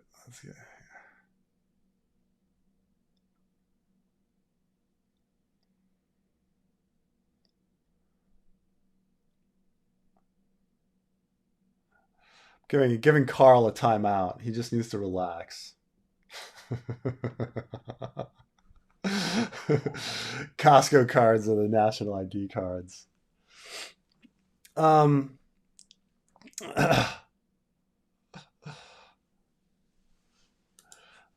any takes on the upcoming Turkish elections? Here, the opposition acts as if it is certain that they'll topple down Erdogan. Do you think he's a goner? Too good to be true. I think it's too good to be true. I think he's far too dictatorial to let a simple election like hold him back. But we'll see. We'll see about that. We'll see about that.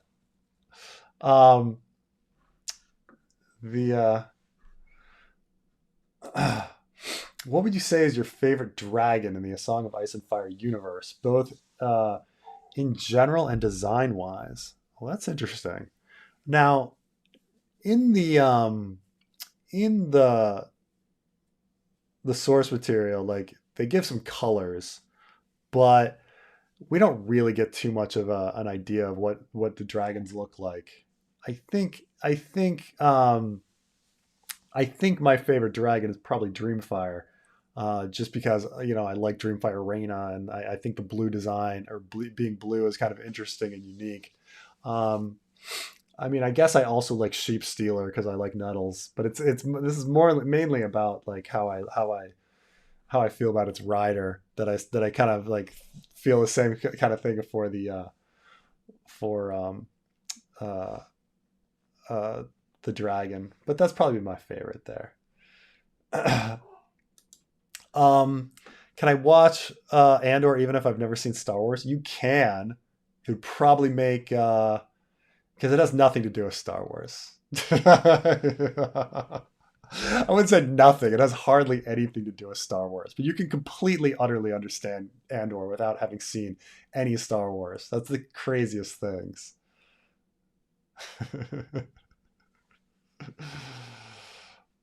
um, oh, my poor kid is coughing in there. Um,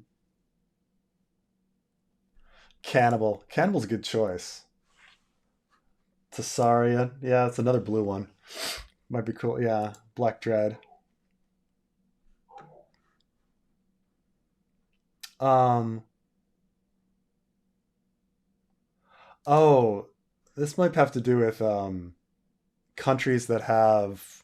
Is this countries that have your religious um uh your religious affiliation on your ID card? Um, this gets into weird stuff, which has to do with in some European countries, if you're Catholic, a piece of your taxes go to funding like the Catholic churches and stuff, and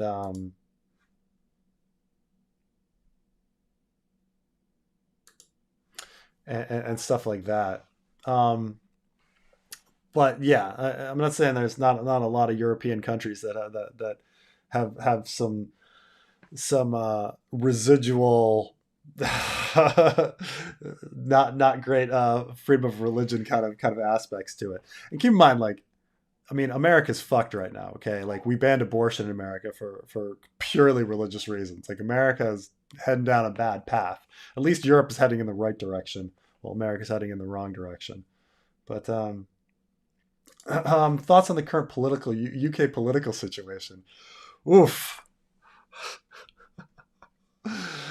So, um, the uh, the UK is hilarious. Like it's amazing to me. It's amazing to me that the Conservative Party can screw up over and over and over and over and over again, and still hold on to power. And I guess this has to do with like the Labour Party is just like even more incompetent or something. But it's amazing. It's amazing that after Brexit and everything that like screwy with Brexit, that somehow like Boris Johnson like got to be popular again, and that people were putting him in power, and then his stupid COVID scandal like takes him out, and they follow him up with this dumbass. Oh my god, who decides to like do a whole bunch of spending in the middle of inflation or something and like crashes the entire like uh it's just it's amazing how bad it's man it's like the conservatives are like the Elon Musks of like politicians. Like they keep screwing it up, like screwing up fast and royally, but people are still behind them.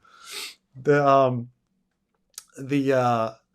so I I hope that in the future, like people will remember how idiotic the Conservative Party is, and remember all the things that like have brought the UK to its knees.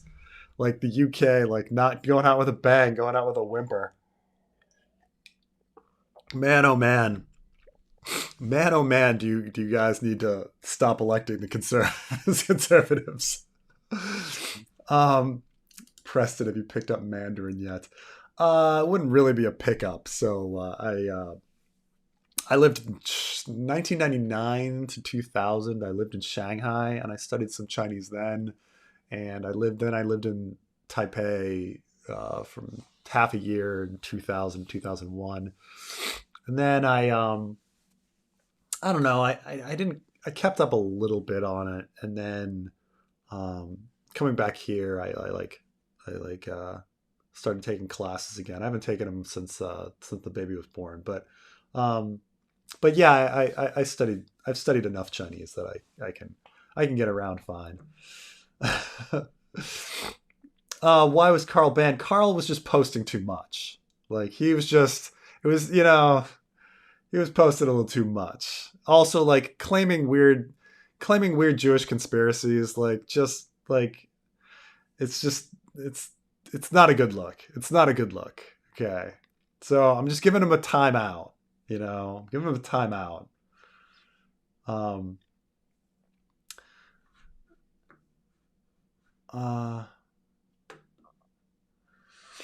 Left is so divided in the UK. Lib Dems, Labour, SNP. Well, that's the story of the liberals everywhere, right? They fight amongst themselves and they can't get together.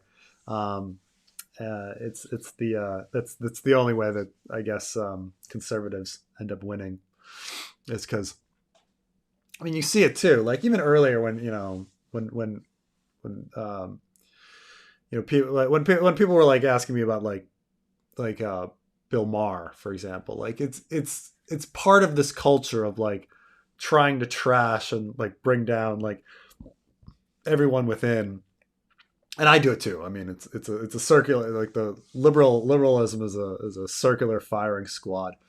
No candidate is bad enough for a conservative, and no candidate is good enough for a liberal. It's why like when people like talk about Joe Biden and they make fun of him and things like this, you got to remember like Joe Biden's talent. And Joe Biden's talent is that he is able to bring people together, which other people can't. And this is why like politicians like Joe Biden are so successful, is that he's able to just pull everyone in. You don't have to love him, but he's able to organize. And I've met Joe Biden once, maybe it was 12 years ago, and it was very apparent like when I met him, like that he's a politician, like he's very likable the minute you meet him, and he knows how to like have really great small talk that doesn't feel fake. It feels like real small talk. Like it's not just like how's the weather in an elevator. Like you feel like you're having a real moment with Joe Biden, and you leave liking him, and you're like, huh, how did he do that? Well, he's really fucking good at his job, Abortion wasn't banned, it's just no longer federally protected. Yeah, when half the states like already banned it, yeah, that's called banning. It's also like what's going to go forward in the future. It's yeah, it's pretty much a ban. No longer federally protected. But I mean, half the states don't have it. Like that's a fucking ban, right?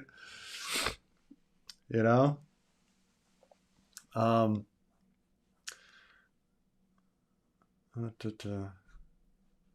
um, thoughts on Scottish independence? I've never been to Scotland. I've been to Wales, England, and Northern Ireland, but I've never been to Scotland. I used to not really think of Scottish independence as being like a real thing. Like I used to be like pretty dismissive of it. And the reason I was so dismissive of it is that I'd done a study abroad in Barcelona, and I spent a lot of time listening to Catalans like talking about how brutal Madrid was and how Catalonia needed to be independent, and it was they had the worst arguments. They had the worst fucking arguments, and I started like putting that on other like independence movements that I didn't think were and I'm like, oh really, is it so bad to live under like like Northern Italy? Is it so bad that that you're part of the rest of Italy? Boo hoo, the whole democracy and freedom of religion and things like this. And so I kind of had that opinion of Scottish independence for a long time. Like, oh, boo hoo, being under UK is so horrible. But now with Brexit and such, and the UK like kind of going off a cliff with regards to like just doing crazy bonkers stuff. All of a sudden, like Scottish independence, like seems like a reasonable thing. Like when the central government is just being completely bonkers, all of a sudden these independence movements seem more rational, right? So I guess like independence movements are largely upon like based upon like whether the party that they're wanting to have independence from is acting uh, you know acting well. Um, who do you think is the most successful person since the start of A Song of Ice and Fire? Um,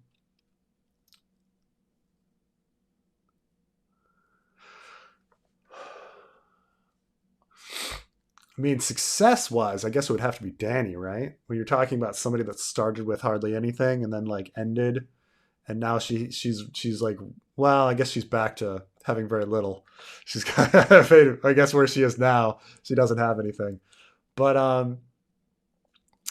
if you had her like right before, like in the middle of a Dance with Dragons, she would have been pretty successful, going from nothing to like becoming a queen and having dragons.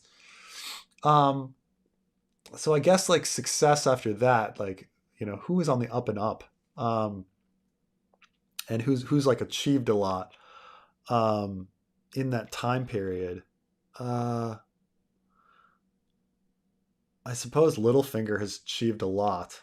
Um, and I mean, considering that he went from being a minor lord to Lord of Harrenhal to to Lord Paramount of the Trident, I guess Littlefinger is the most successful, where he's started with nothing and he's just gone to pretty big heights, and considering what he started with. So I guess the answer would be Littlefinger. He's the most successful.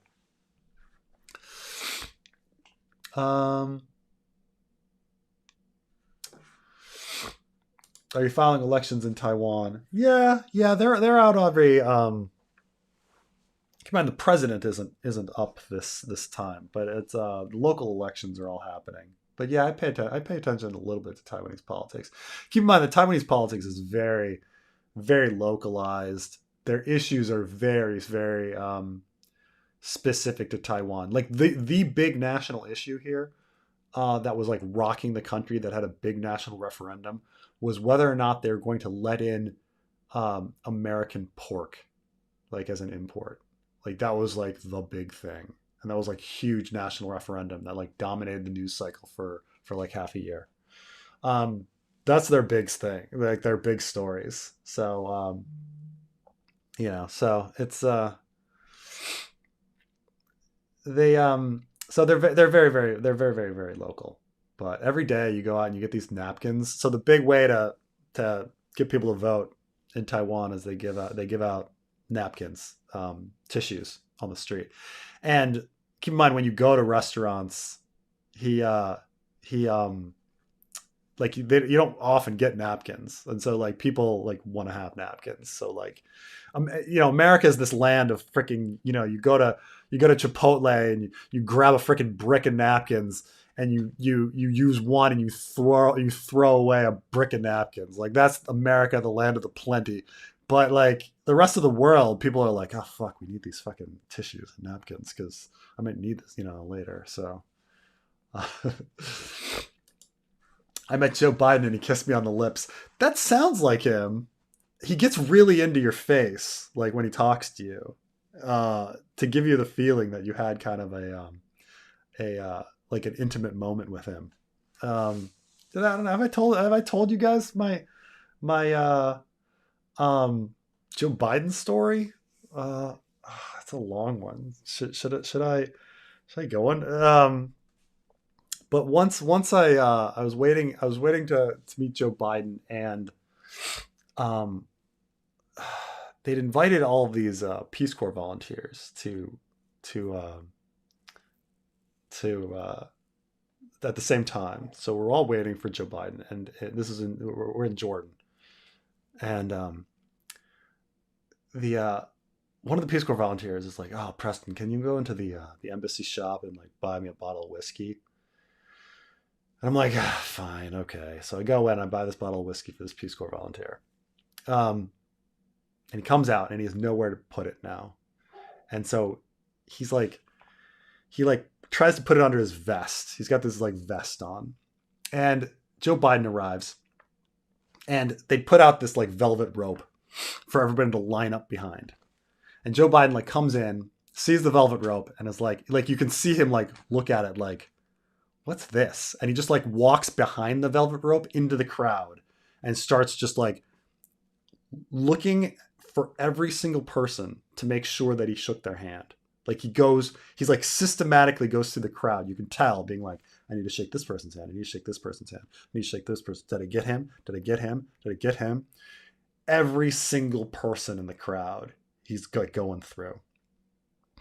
And I'm near the end, and this other guy's near the end, Conrad. And he gets to a friend of mine who's from Maine, and he's like, "Hey, where are you from?" And he's like, my friend's like, "I'm from Maine." And he's like, "Really? Like where in Maine?" He's like, "It's a really small town. I don't know it." He's like, "Try me." And he says, "This in this town." He's like, "Oh yeah, there. I've been there. Let me tell you, the reason I've been to that town is that Maine has always been a big friend of the Democrats." And da da da da da. Starts talking about this random small like Maine village with a friend of mine, and then he my girlfriend at the time, he like gave her this big hug, like out of nowhere, and like my girlfriend is just like she's like almost shell shocked that Joe Biden had like just hugged her. And then he comes over and he shakes my hand, and I'm like, "Wow, you just shook." I say to him, "You just shook 300 people's hands. Like you still got a good grip." And he's like, "Been working out." And then he turns and he sees Conrad, who's been hiding with this whiskey bottle under his vest. And Joe Biden walks up to him and he goes, "I'd be hiding that if I were you too." And then he just walks on like it's just like that's but yeah.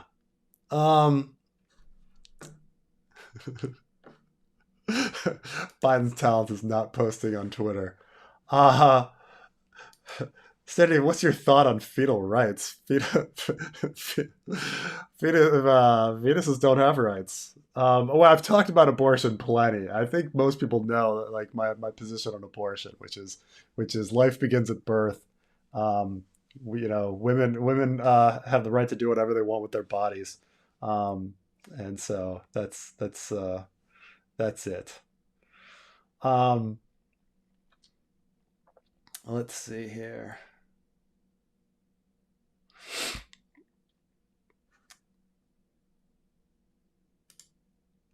Oh, this is Preston. The country list had nothing to do with religion on ID card. The topic was nation states in Europe. Oh, okay. Just countries. I thought it was because we were talking about like that. Because I do know that like I knew specifically in Germany that if you're classified as Catholic, they tax you more, and so people try to get like delisted as Catholics. So sorry about that.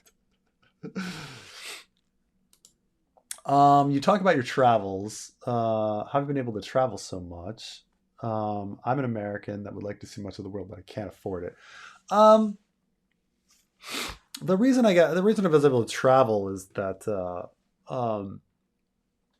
it started when like I finished college. I went off and I taught English for a couple of years, and then it just became my hobby. Like anytime I had free time, it was like where will the next trip be? And then that's the reason I went into work with the State Department, and and then my numbers started to get high, and then all of a sudden I was like, well, now I'm going to try to go to all these different countries, try to maybe go to them all.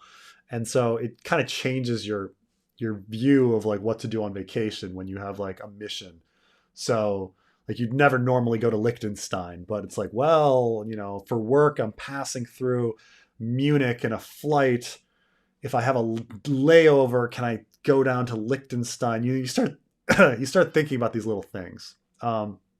if work would send me one country, I'd be like, well, where can I connect through to see this country? So like I had to do work in Yemen, and there, you don't have a direct flight to Yemen, so it's like, should I connect through Dubai, where I've been to Dubai, or should I connect through Qatar? And then you kind of start doing little things like that. But it was a major focus. Like it was work. It was my hobby. It was my job.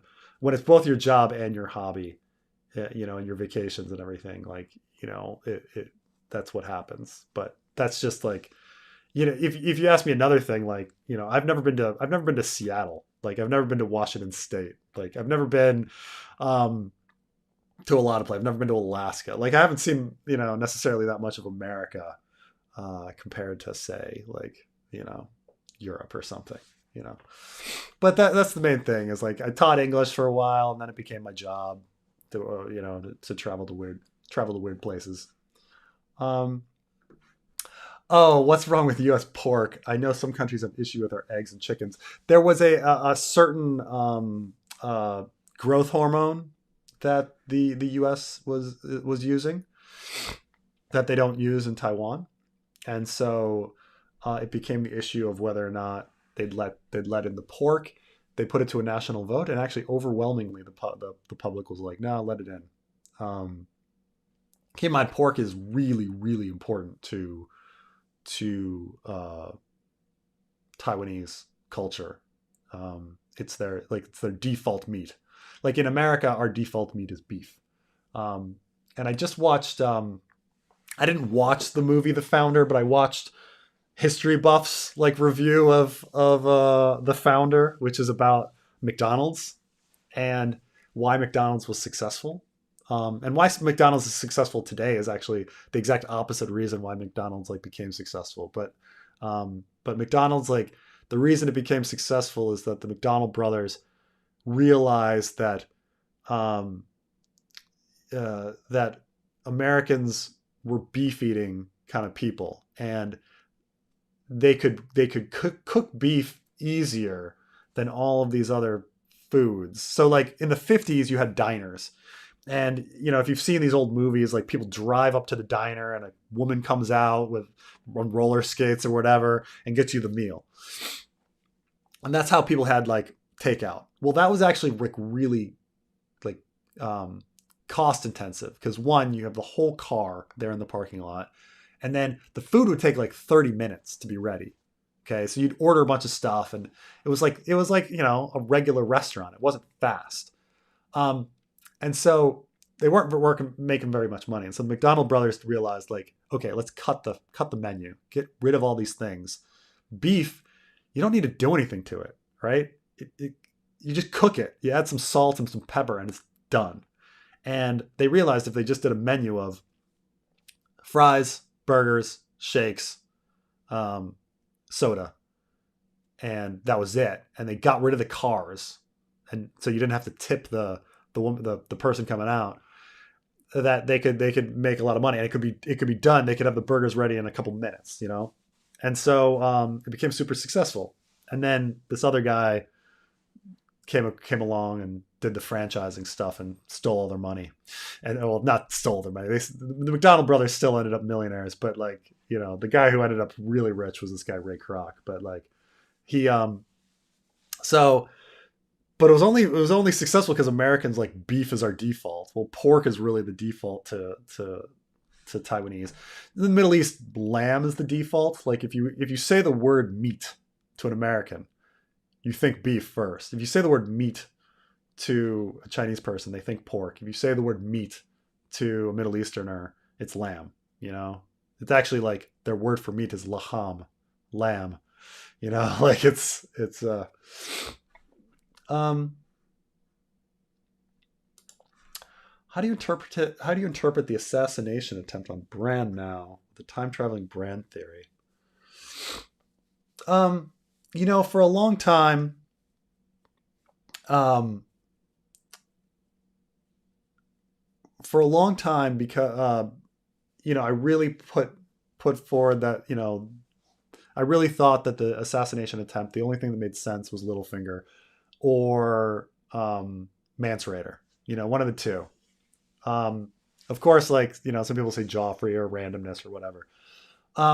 But if time traveling Bran is replaying the timeline, and we know time traveling Bran is at least time traveling as far back as the Hodoring of Hodor.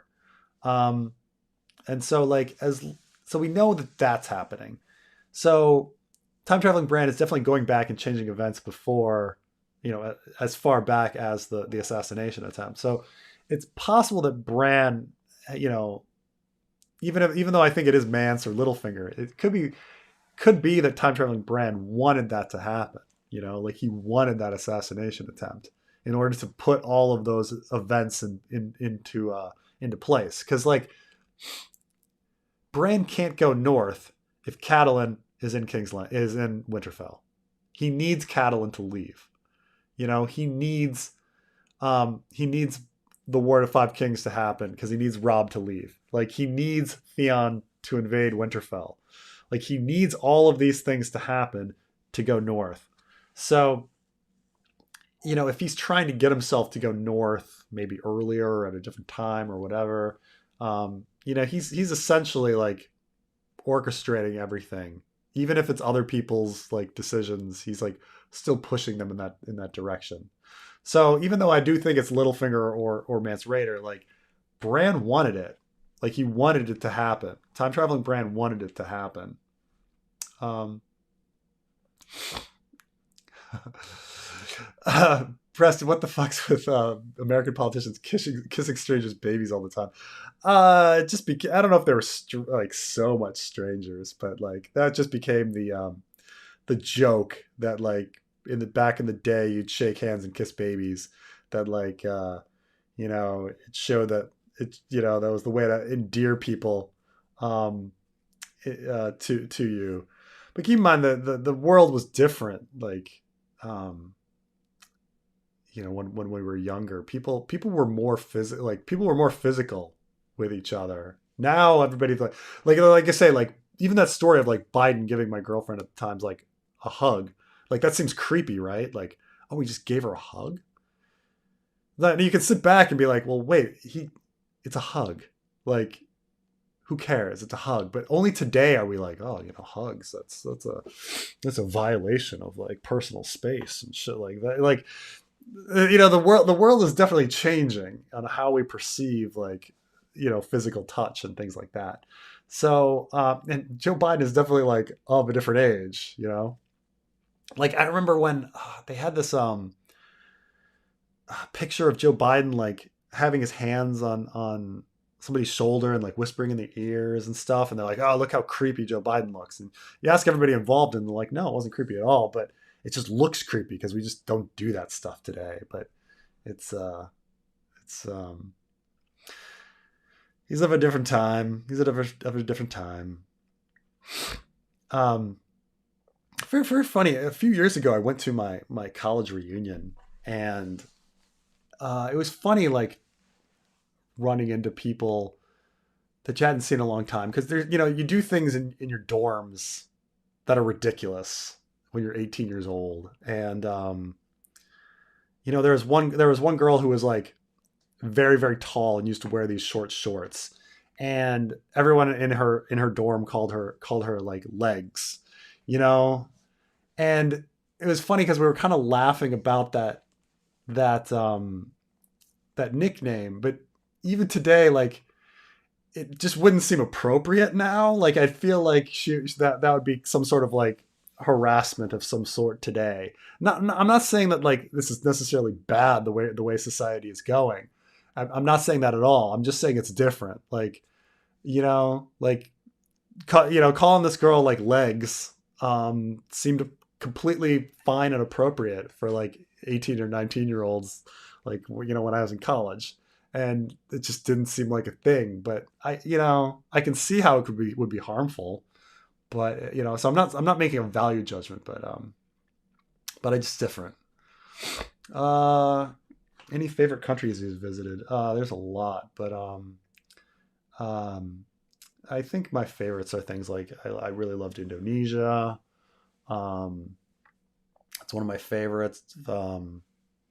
of all time. I'm trying to think of like places that I just thought were just so much fun. Like, I mean, Spain, I love. I really love.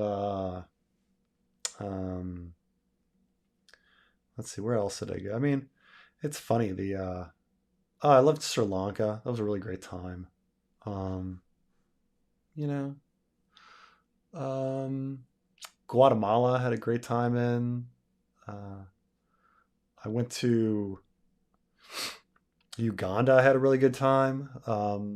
There's some really fun places that I've been that I had a great time. So uh, I know, trying to it's too many, but too many. Thoughts on the Netherlands?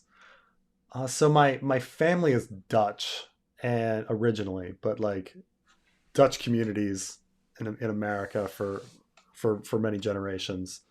Um, and so, but of course, so I look very Dutch. I'm very tall. Um, my name is Dutch, but I don't speak any Dutch. And like you go to the Netherlands and like it's nice. It really is. It's a beautiful place.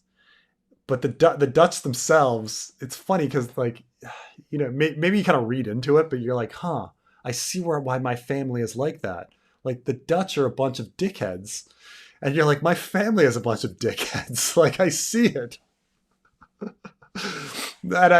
I joke, but like the Dutch are great, but like you know how we have these like stereotypes about the Germans being like super logical, and they are. The Germans are very logical. The Dutch like think they're logical.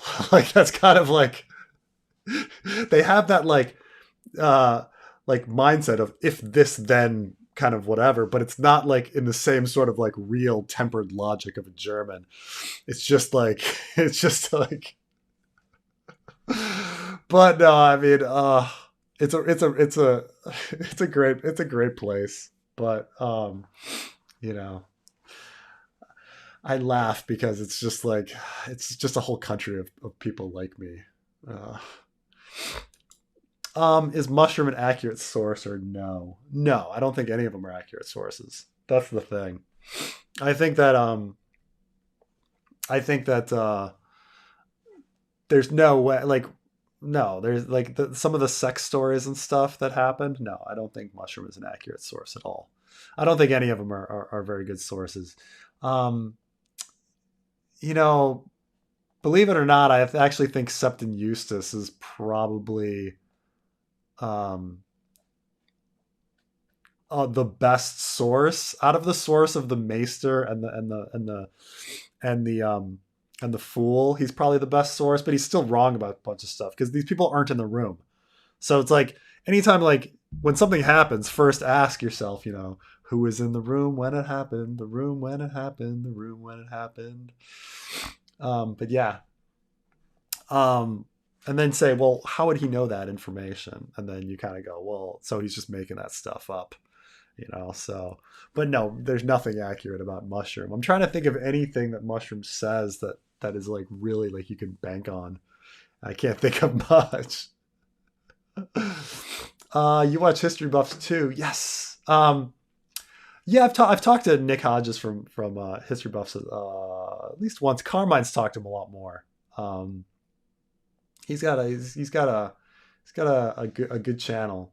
He's quality stuff in the sense that like every time you click on a History Buffs video that it is going to be um top quality 10 out of 10 kind of thing that like is worth your time, that has so much research and everything, like nothing's phoned in. It's like and so like he'll not post something for months, but then he'll post something and it's like boom, million views. Hey Preston, I'm going to the World Cup in Qatar next month. Any recommendations or advice? First time traveling to a Muslim country. um so Gulf states are interesting in that you will probably go the whole time without running into a Qatari, a Qatari. Um, they so you'll for the most part, like what the culture that you're going to run into is Indian and Pakistani. And so you're going to get some great Indian and Pakistani food there. Um, that's the affordable food, the affordable restaurants. The people that you're going to be seeing on the streets are the workers, who don't have citizenship, who are there like running the country. So like it being a Muslim country, like the things that are going to be interesting. You're gonna go see some mosques. There's some try to find a Shia mosque because they're very different in look than a Sunni mosque. If that sort of thing interests you, but but there's not much culture to see of like Gulf culture. Like it's a place to see Indian and Pakistani culture. So like enjoy being in a little bit of India and a little bit of Pakistan. Um, that's my advice, is enjoy that, because there's not much to see. Like the Qatari, like they're off in their own world. They're very wealthy. They don't really like mingle. They've got their own thing. Um,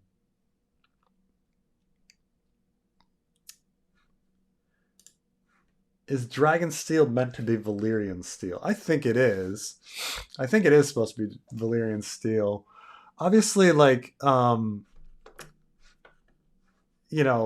steel is this stand-in for Damascus steel, this lost art of making swords or whatever, where the recipe is lost and all of that kind of stuff. Um, I think that probably the recipe is lost because there's some sort of like carbon plastic alloy or something that can't be recreated, or something that makes it so it never dulls or whatever. Um, but yeah, I don't think there's anything much to it other than Dragon Steel being Valyrian steel.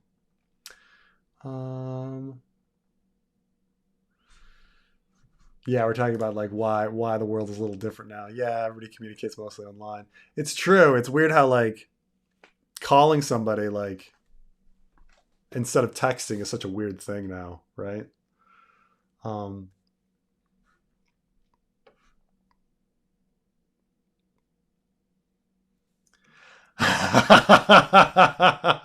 so Phil the Issues Guy brings up a very good point. This is a world where people were comfortable with Richard Dawkins making out with their wives in front of them on the Family Feud. It's true. Family Feud, in case you guys like didn't know, like this guy would the family would be out there and he would go and he would kiss each of the women on the lips. It was usually I wouldn't say a peck, but it was like a short little peck. It was a short little kiss. Um, and if you've seen the movie European Vacation, National Lampoon's European Vacation, they make a joke on this because he like they're on a Family Feud like show, and the guy goes down the line and does this like huge, incredible makeout with Chevy Chase's daughter, and it's really this very uncomfortable scene, considering the girl's supposed to be like 16 or something. But yeah, it's just we're different world. Man, these bots. Oh, thank you, Thomas. Thank you, Thomas. There are currently 3 fills in the live chat. Um, the Dutch are very sarcastic. It's true.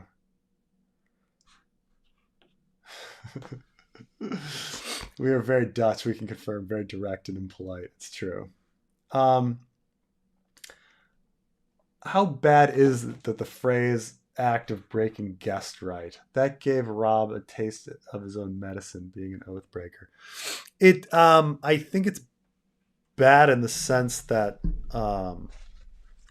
you know if they break the convention, it might come around to on them at some point. I think this is why people like bring up like Red Wedding Part 2, like them getting a taste of their own medicine kind of thing.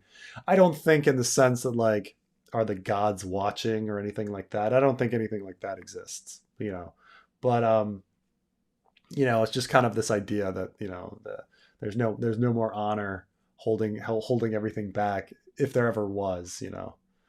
Um, but what's weird about the phrase act is that Daenerys does essentially the same thing in A Storm of Swords, and no one kind of remembers it or thinks about it.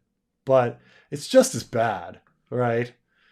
Like they're in a moment of diplomacy, and she sends over wine, and everybody gets drunk, and then attacks them in the middle of the night. Like that's a pretty shit thing. Preston, will your fanfic and wins include anything on Ashara Dana or connection to Ned? I'm gonna try to have stuff on that. Actually, we weren't able to really get it in the Area Hota chapter, but I'm hoping maybe eventually some more conversation will happen as Darkstar goes on. Yeah, but yeah, I think it'll happen. We want to discuss what happened at Starfall at some point. Traditional 9 a.m. hangover cure, asking for a friend. You got to go for it. It's always greasy stuff, man. I used to go to greasy diners in college. What you want is like bacon, hash browns kind of stuff. And then a lot of caffeine. And then some people say a little bit of alcohol helps, but you definitely want some Bloody Mary. Yeah, you definitely want something, some fat, something to absorb something. But I also think make sure you take a big dump. A lot of the crap comes out when you take a good good crap. Apparently Chevy Chase is amazing too. He is. It's really hard to deny his talent. Is no one does the deadpan better than Chevy Chase. There's no better person that's ever done a deadpan. But yeah, he's a horrible dude. Horrible to work with. Not that I necessarily not that I think because when we bring up Chevy Chase and him being a horrible dude, everybody thinks of Community and Dan Harmon. And I'm not defending Dan Harmon. Dan Harmon is also kind of a horrible dude. The two of them not getting along is because it's just two dickheads in the same place are not going to get along,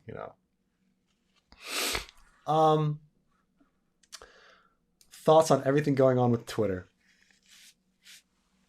I think that Elon Musk is an idiot. I think this is finally something that I think this is finally something where people are where he's gonna lose this allure of being this super genius. Okay, this guy is a guy who inherited a lot of money, bought some shit, and some of it did well, by luck, by very little of his own input. It is amazing that he is able to take a company and just destroy it. It's almost like he's doing it intentionally, but I don't even believe that because it's just so costly to him. It was a $44 billion kind of thing. And this is a good point. Twitter died long ago. And that's why I say Twitter will probably still be around. It's just going to be this slow, stumbling, walking corpse. I mean, isn't MySpace still around? Friendster was around for a long time. So it'll go down and slowly, but there's nothing I just don't it was already not profitable. It's not going to suddenly be profitable. Unless he thinks that cutting the staff is gonna make it profitable. They're not going to be able to maintain and do what they're doing. It's gonna fall apart. Wasn't there a day last year where Twitter was down for a bunch of hours and stuff? It's just not gonna come together. So I think that I think it's ruined his reputation. No one's gonna think he's a super genius guy anymore. Um, yeah, though it's certainly been entertaining. Bringing Kathy Griffin back on, and she goes. Her first post is, "No thanks, Space Karen." I was like, "Oh my god, Space Karen." um, about the fanfic, I'm excited that we were writing chapters with Aegon actually being an actor in Game of Thrones, with his plot being skipped over by the show and Winds of Winter never being finished. Yeah, it's one of the reasons like these early chapters have been um, mainly focusing on. I mean, there's been a couple reasons for this, but mainly focusing on characters that aren't even in the show, right? Um, like we did a prologue, and I guess the Daenerys stuff was somewhat done in the show, but the Elaine plot was not done, and Hota plot was not done. So like, going around and getting eventually doing John Con and Ariane, weren't even, well, John Con I suppose appeared. No, he didn't. Harry Strickland it was Harry Strickland. John Con never appeared. Um, yeah, so I think it's going to be really fun. I mean, I think maybe it was an accident in the sense that I wanted to get all of the stuff regarding the first day of winter out of the way first. But I think it's been really great dealing with these characters that are not even in the show to make us really focus on this being a different story.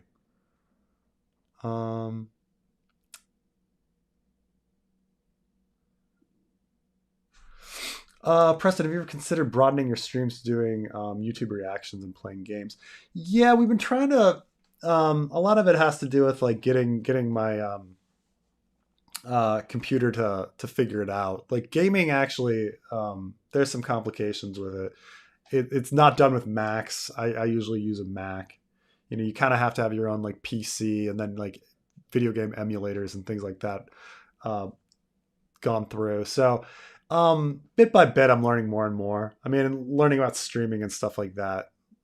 So there were some games that Carmine and I were really talking about trying to play, like especially the Telltale games that we wanted to get, but then they became impossible to find on Macs. So we'll but yeah, I think we never know what's going to come in the future. I think I'm definitely open to all sorts of things.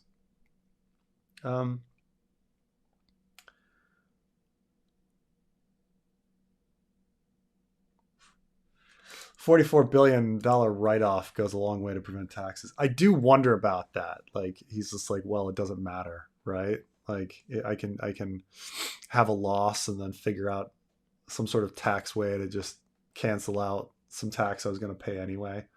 Um, yeah, I do worry about that. Oh,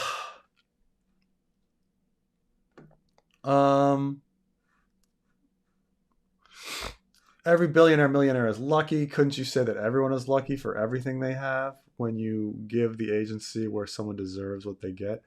Yeah, um, some people have had bad luck, and so, I suppose we're all on planet Earth, and we're all lucky that Earth ended up in this habitable zone and shit like that, or that like all of our sperm, like of all the sperm that were heading towards the egg, our sperm won. Everybody's lucky in that sense, uh, but like I don't think there's anything exceptional about Elon Musk. Like, um, we have this weird cult of personality around these billionaires. This illusion that somehow they deserve what they have.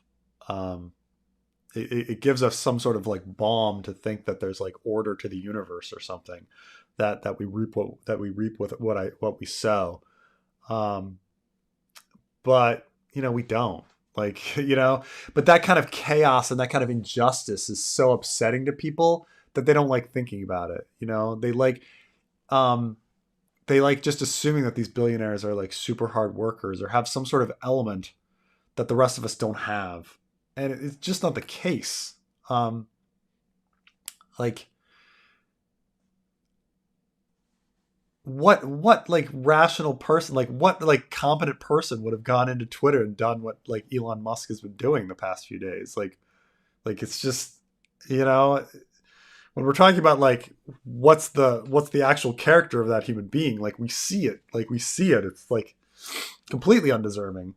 um you know, it's not like you know, you see these people where where you're like, oh yes, well I understand. You know, I think this is why people are really fascinated by sports, because sports are like the closest we get to like this idea of true meritocracy. But even sports, people are born with different bodies from other people.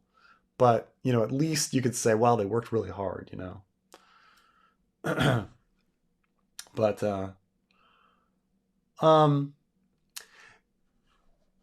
critical drinker react. I have thought about doing videos where I examine somebody else's video and do like a breakdown of whether some theory like, you know, like I think is good or not, or if they make good points. But I realize it's a little too personal. Like I don't know if at least with the A Song of Ice and Fire community, I feel like if I took somebody's video and I broke it down and I like it would seem like a huge like shot across their bow, and so you know, I'd be reluctant to do that. Like when other people do it, like say Bill, like Big Joel, for example, will take an episode of Dr. Phil and like break it down. Like Dr. Phil is like in this very distant above world above everybody else. So it's like, it's different when you break down his shit. But when you break down another YouTuber's like stuff, um, it's very, yeah, it just feels very personal. Like there's two people attacking. But yeah. Hey, hey, Hannah. Thanks for staying up so late. Oh, no worries. Thank you for coming on. I'm sorry about this freaking technical situation, but it was fantastic that you came on and let us know how you're doing and how things are going in Ukraine and how people are feeling. It was um, you know, normally I just sit around and we talk about a fantasy book that may or may not have any real use in this world. But so it's nice when we hear about real things that affect real people, you know, and it makes me feel good about my channel and what I do with my time here and stuff like that. But um, name one big oil CEO without looking it up. I have no idea. I don't know anybody. I don't know any big oil CEO. Um, Rex Tillerson. Not anymore, right? Yeah. Rex Tillerson surprisingly was like I, surprisingly when he had a very short tenure at the State Department, but surprisingly no one said anything bad about him. They were really surprised that he came in and was like wanted to actually like manage uh, the State Department like a regular company, you know, and was like, oh, I'm worried about like things like morale and like retention, and like it was very management like oriented. And then he got told to do a bunch of crazy stuff and he quit. So um uh have you seen or commented on Severance yet? From my perspective, it's excellent and very unique. No, I need to this is let me make sure we're talking about the same thing, because yeah, this is the one with Adam Scott, right? Yeah, I've heard just about the premise, but I have not watched it yet. Oh, it's a TV series. I thought maybe it was just a movie. Um, that yeah. So the premise is what, like that that you can separate your work mind from your personal life mind, and so when you like arrive at work, your personal life is blocked and you just remember everything from work, and when you leave, your work life is blocked and you have your personal life. It's a very very interesting premise. Something we all kind of do. But it is intriguing. It's a little creepy looking show. So, how important will Nancy Pelosi be historically? Very. Nancy Pelosi. I mean, right off the top of my head, I can talk about like she single-handedly saved Obamacare. I mean, like she like I've heard stories where Congress was like, where the Democrats were like, well, maybe we should like abandon this or something, or focus on this and this program, or take, and how she just like talked to a room and like rallied them all to be unified on that vote. She's done. Nancy Pelosi, I mean, is, you look at her life, man, like she's a fucking rock star. Okay, it's we forget about it because you're like, oh, she's this old lady, and she's so behind the times, and she's a, and Hassan Piker is making fun of her, and it's like you forget like how you forget the things that like she's done in her life. Like if you go down her Wikipedia page, you're just like, oh my god, like the things she's like, the life she's lived. From Baltimore. Here, I want to show you something she did once.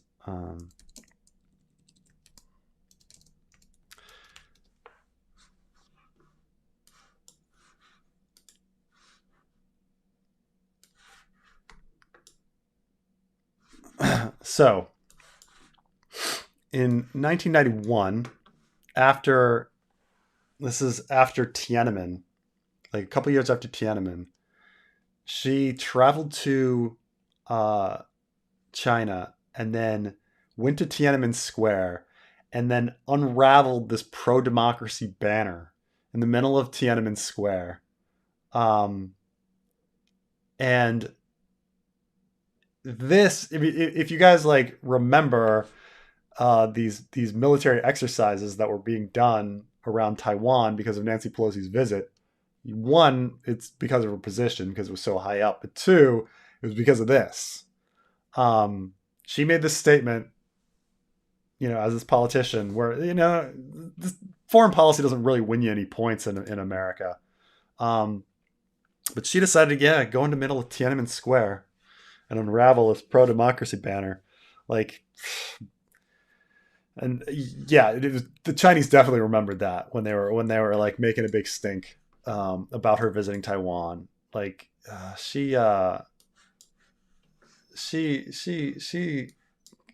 kind of rocked. She rocked. So, but yeah, she was. How many speakers does people remember? I remember Newt Gingrich like had a very large effect on America. Trying to remember any others that like really I guess he's kind of in the recent history. I'm trying to remember like if there's many from before the 90s that I can really think of, and then you're probably right.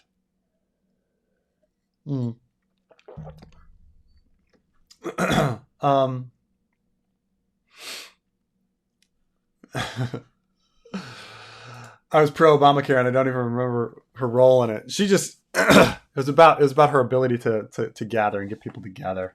That was the whole thing.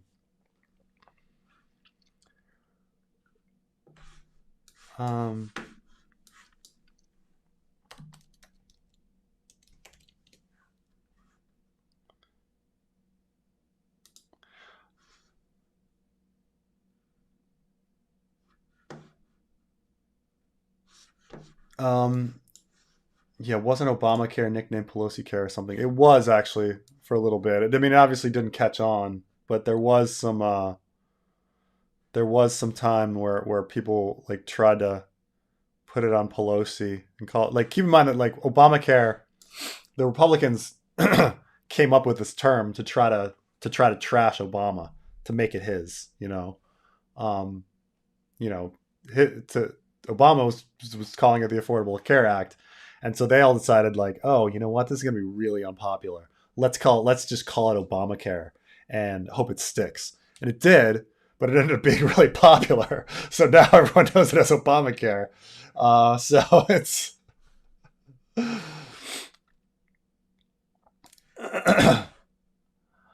And she gets all the credit, or was it lucky? I mean, I've heard people's testimony saying in the room, like in the room where it happened, that like people were ready to, that there was definitely a feeling in the room, like talking to people, that it wasn't going to go well, and that she did a speech, and it was just and she like brought the room together. Now, would the room have come together anyway? I don't know, but would have anybody else? I don't know, but you know we never know, but um uh,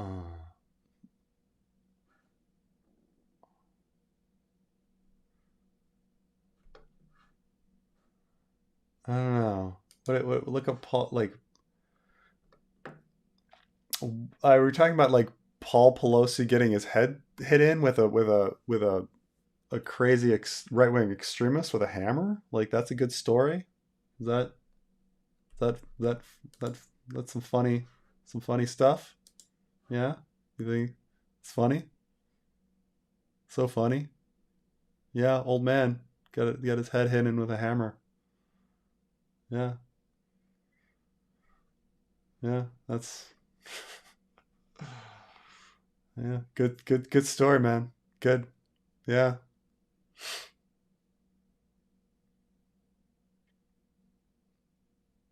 Hmm. Yeah. That guy's I banned that guy. He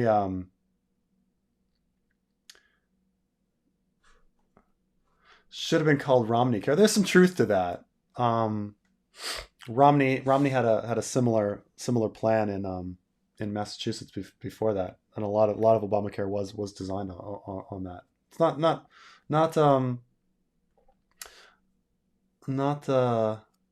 not incorrect,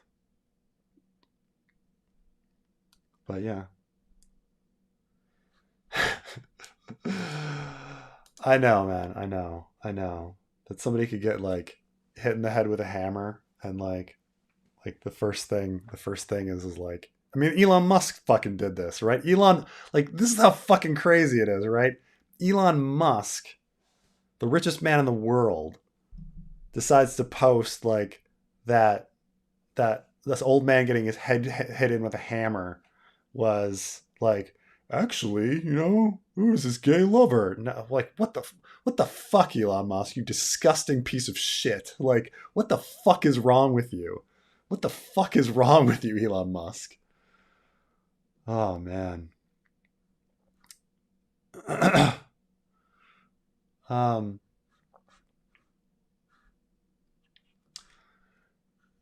yeah, it's these people.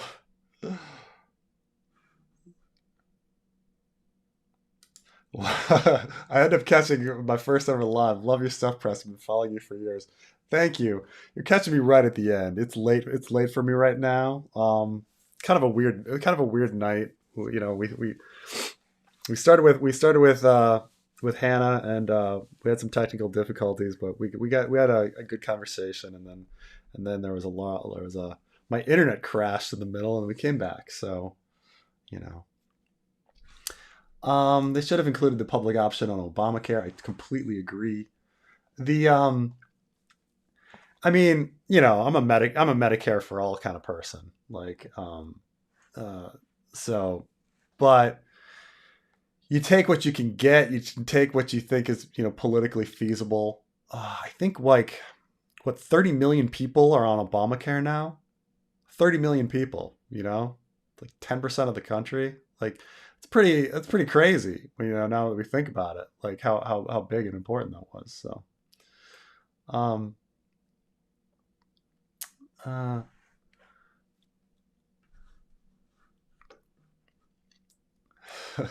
Preston's burning the midnight whale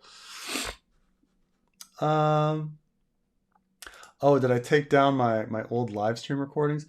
Um. The very first ones I wasn't supposed to be doing because I hadn't been approved for work in Taiwan yet, and so those I took down. But all the rest of them should be up. So sorry if you want to watch the ones where I'm in when I arrived when I was in quarantine. Um,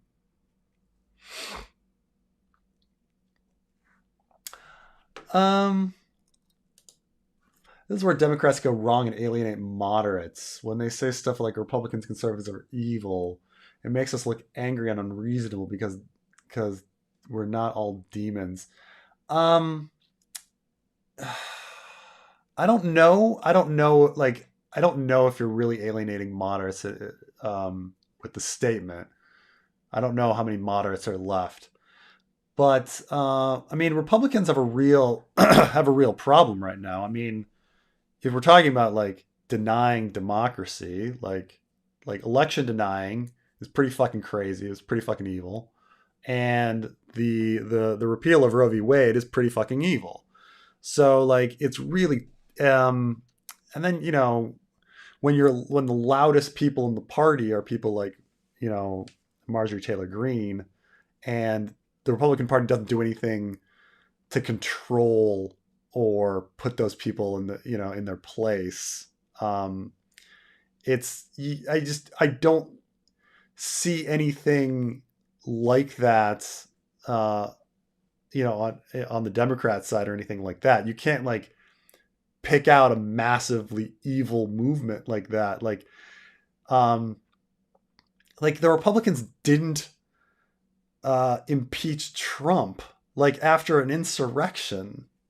Like it's so it's I don't think there's some moderate sitting there going, "Oh, the Democrats called the Republicans evil. I guess I'm gonna where how dare they?" Well, when you're doing shit like insurrections and denying elections and repealing Roe v. Wade, like that's really fucking bad. Like what are you supposed to say? Not all conservatives deny elections. Well, how many do? Like what percentage? What percentage do you start like getting you know? The political leadership like lets this go. Like aren't they all still backing Trump? Isn't Trump still like the front runner for the party? Like you still like they still didn't convict him with the insurrection stuff, been trying to claim that the January 6th commission is is illegitimate and refusing to be part of it. Like that's some real fucking bad shit. Like now I'm not saying that there's not like one or two Republicans left that like you know, but it's like it's a really low number. Like the first thing that they do like now that they're going to have the majority is talking about how like they're going to start meetings about Hunter Biden and shit. Like that's pretty fucking just wrong and evil. Like where's the governance? The point of government is to like help people and make their lives better. How are they doing this? Like they are straight up anti-democratic at this point. Like I don't get how you can not have that position. Like being against democracy. Um Almost all moderates I know moved left, or maybe the right has gone more right. It's almost all extremists on the right now. What's I would say it goes even further than this. I know very conservative people who have gone either out of politics completely or have gone to the left. Many, like a lot of female Republicans I know, like they're just like, nope, done. Like Democratic, like it's like I don't agree. Like I never like statements like I never thought I'd be voting Democrat, like kind of stuff. So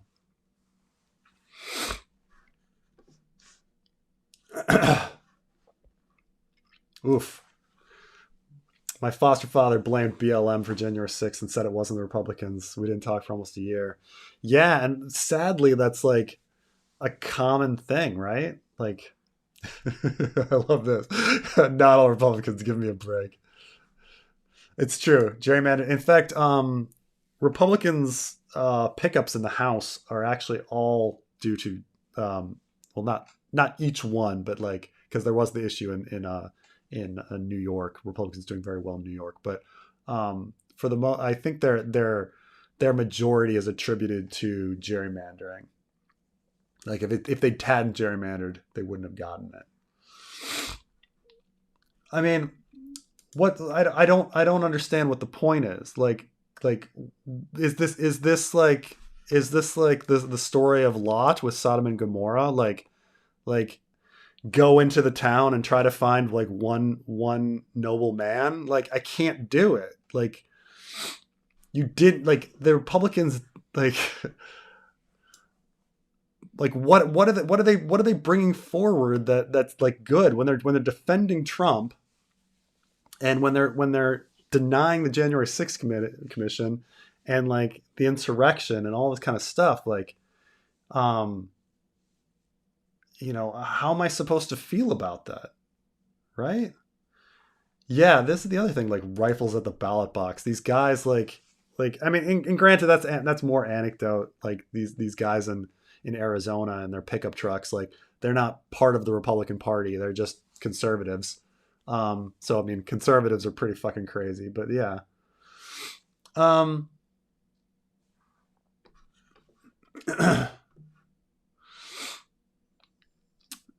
Democrats are anti-democratic too. They do the same as Republicans. They banned the Green Party nomination, made fake calls, called their own progressive gay candidates the F word.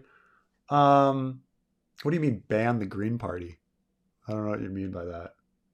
Um, but I don't But if we're talking about like a few dirty, uh, people doing dirty tricks here and there, yeah, the Democrats can fight dirty, um, but finding like playing whataboutism, like finding like a handful of bad things that one person did, and then trying to do a false equivalence to like what Republicans are doing is disingenuous. Like look, like I've done bad things in my life. Jeffrey Dahmer has done bad things in my life. I guess we're the fucking same. Like we've both done bad things. Like you can't. Like, these are these false equivalents. Like you can't just be like, oh, the Democrats have done shitty things. Like I don't. I don't know the Democratic Party ever sponsoring these things. I don't know about them like in the majority, like doing that. Like, do you think like Pelosi like ever like organized people to make fake calls? Like, no. Well, Kevin McCarthy like fucking organized people to not be part of the January 6th commission, like and claiming that it's like all fake. So it's I don't get it, you know. Um,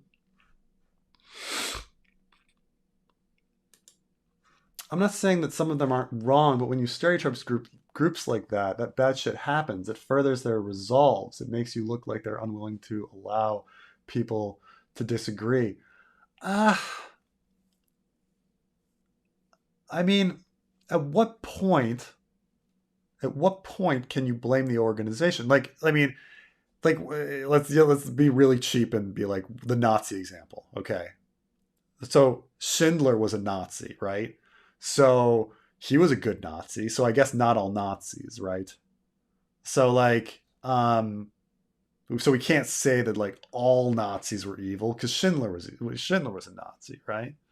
Um, so it's these like weird, like at what point? At what point when like the leadership of the organization is doing this shit and like a majority of people in the organization, like a majority of the politicians are like going like wanting to ban abortion. I'm not saying like a major like I don't know. Let me bring up the um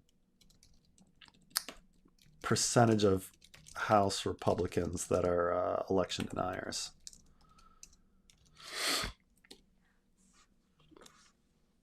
Um,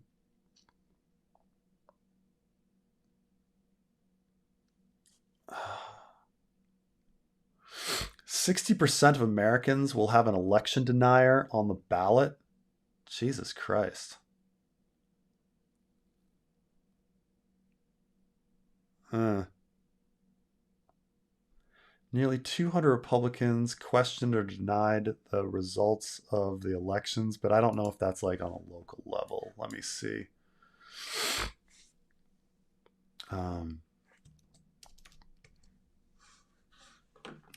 I have a paywall. Oh well.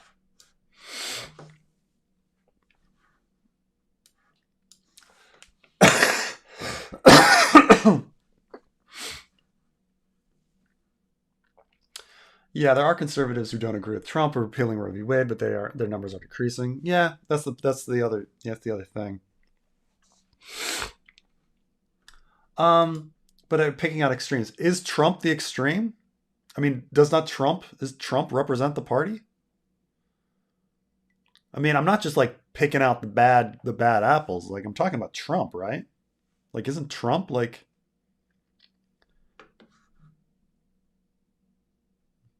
right? Like Trump's the front runner for 2024, and after that it's Ron DeSantis.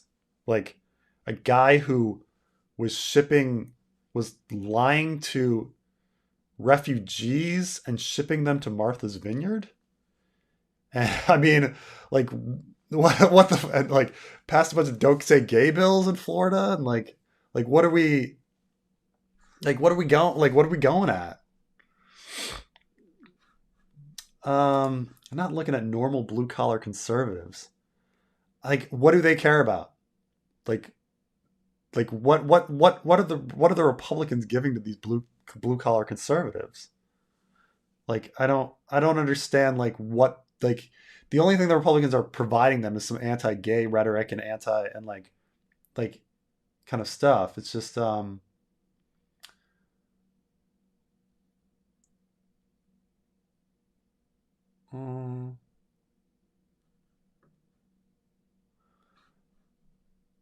I don't hold Democrats to the same standards. I do.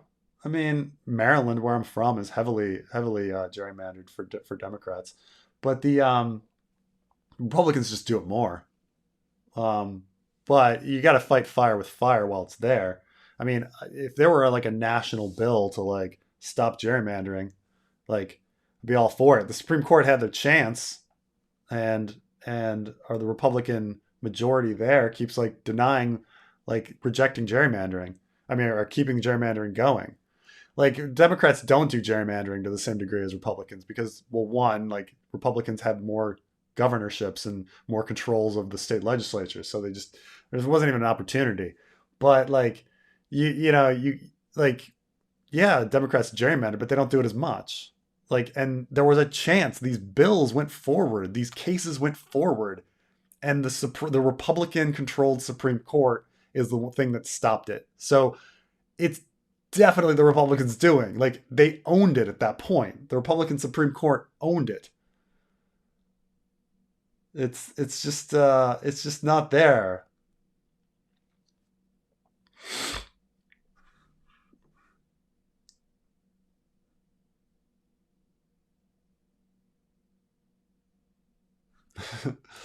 And I say this as a registered Democrat who advocates locally for Democrats. As a black man, I like Trump. I don't know. I have no idea. Uh your background, okay? Like, but I just don't buy it. I don't buy it. The Republicans are definitely evil. Like they're definitely evil. Like it's so overwhelmingly obvious, like that they're evil. Like at what point, at what point do I get to call them like an evil organization? Um, well, the Dems have a definition of a moderate liberal in Uncle Joe. Uh, I don't know what moderate is anymore. But um, he Uncle Joe got a lot of stuff passed. So we'll see how he's doing. Um, he can only do what he can, right? That he kept having stuff blocked by Sinema and Joe Manchin, so it's tough. Um,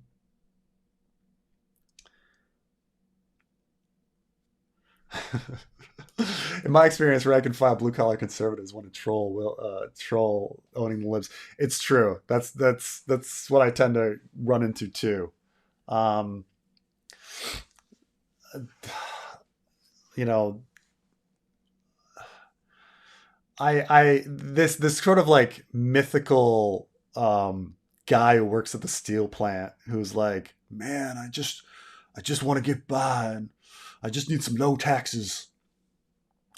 This Republican is offering me some financial relief. Thank goodness.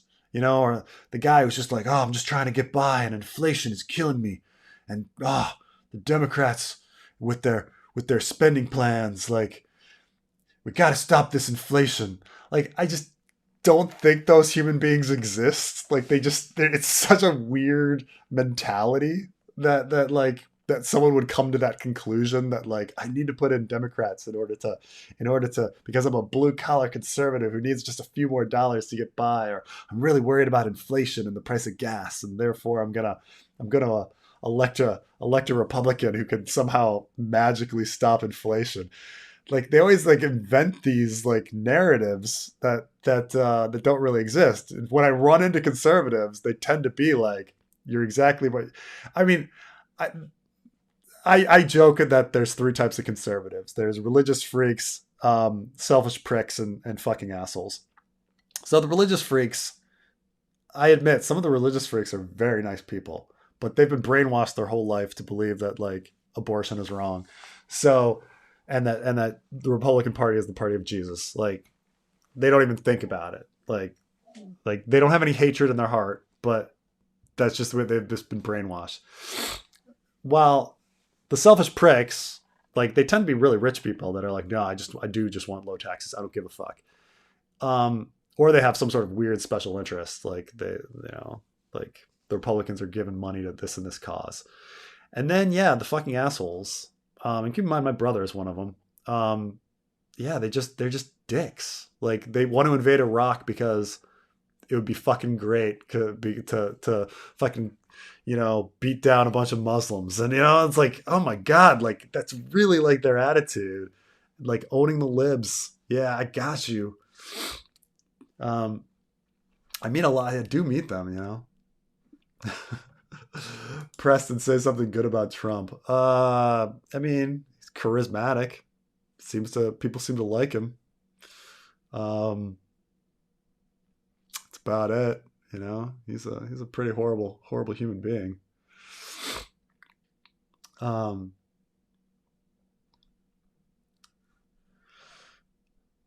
uh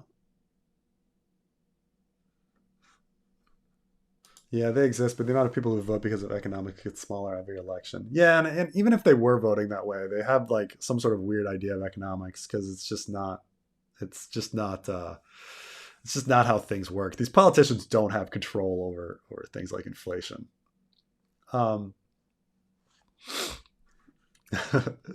yeah, Dems are the moderates now. Certainly on like on like European standards, but American standards, it depends on which issue. Certain things shift around, but uh,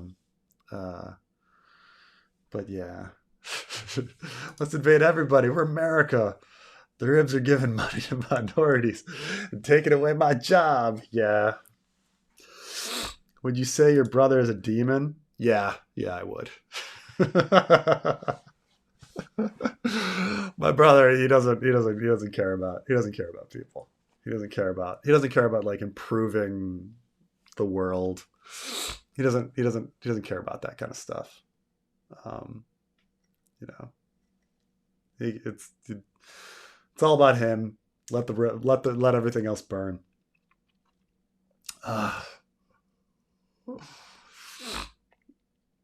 um,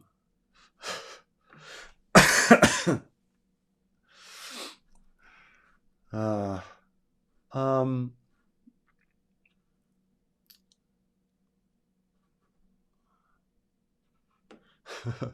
I wonder what the effect of war over a limited resource would have on the cost of that resource. That's a funny. That's a funny.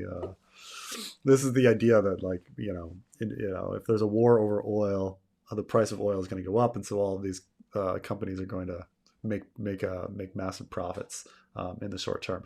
That's true. That's true. I don't know. I don't know. Like, realistically, like, as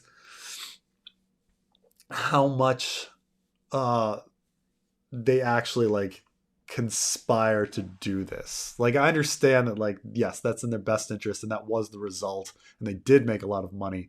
I just don't know how much guys in a boardroom are sitting there going mwahahaha to get that done.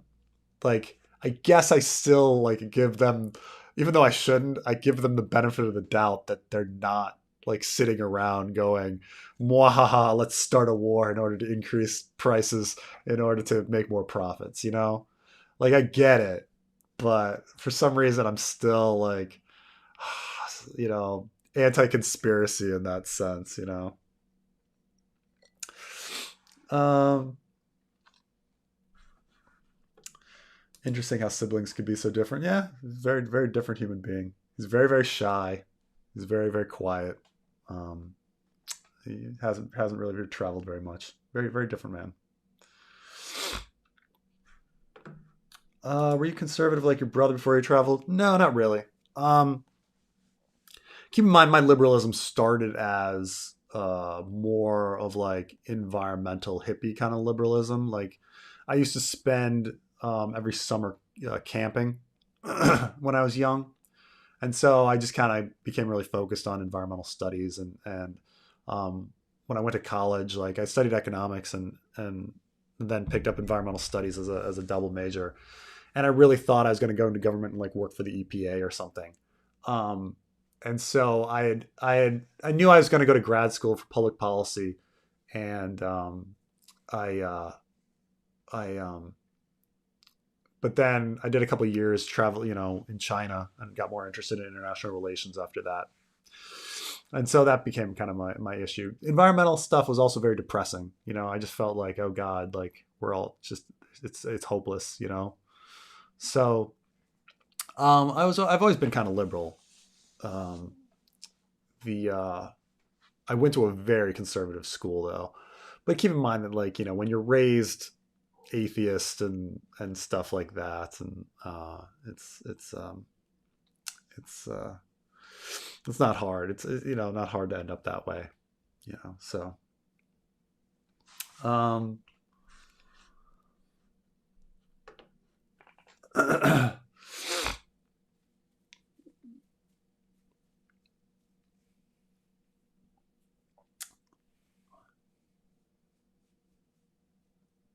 let's see. Well, it's 1 p.m. on the East Coast. I'm off to the bar to enjoy some brews and football. Good times as usual. I should probably also go to bed. It's 2 a.m. for me. I need to, I've been on here for a while, 3.5 hours this time. Are we still not on page? Or Republicans are evil? Republicans are evil. It's okay. Did I do any classics in university? No, but I studied some classics afterwards. For some reason, I went on a kick and I started reading, like, a lot of Tacitus, Suetonius, um, the Julian Claudian Roman emperors. There was a period of time where I was editing Wikipedia articles in a previous life. Um, but anyway, but anyway, thank you all for joining me. I'm sorry for the weird middle to this stream, but anyway, I'll see you guys next time.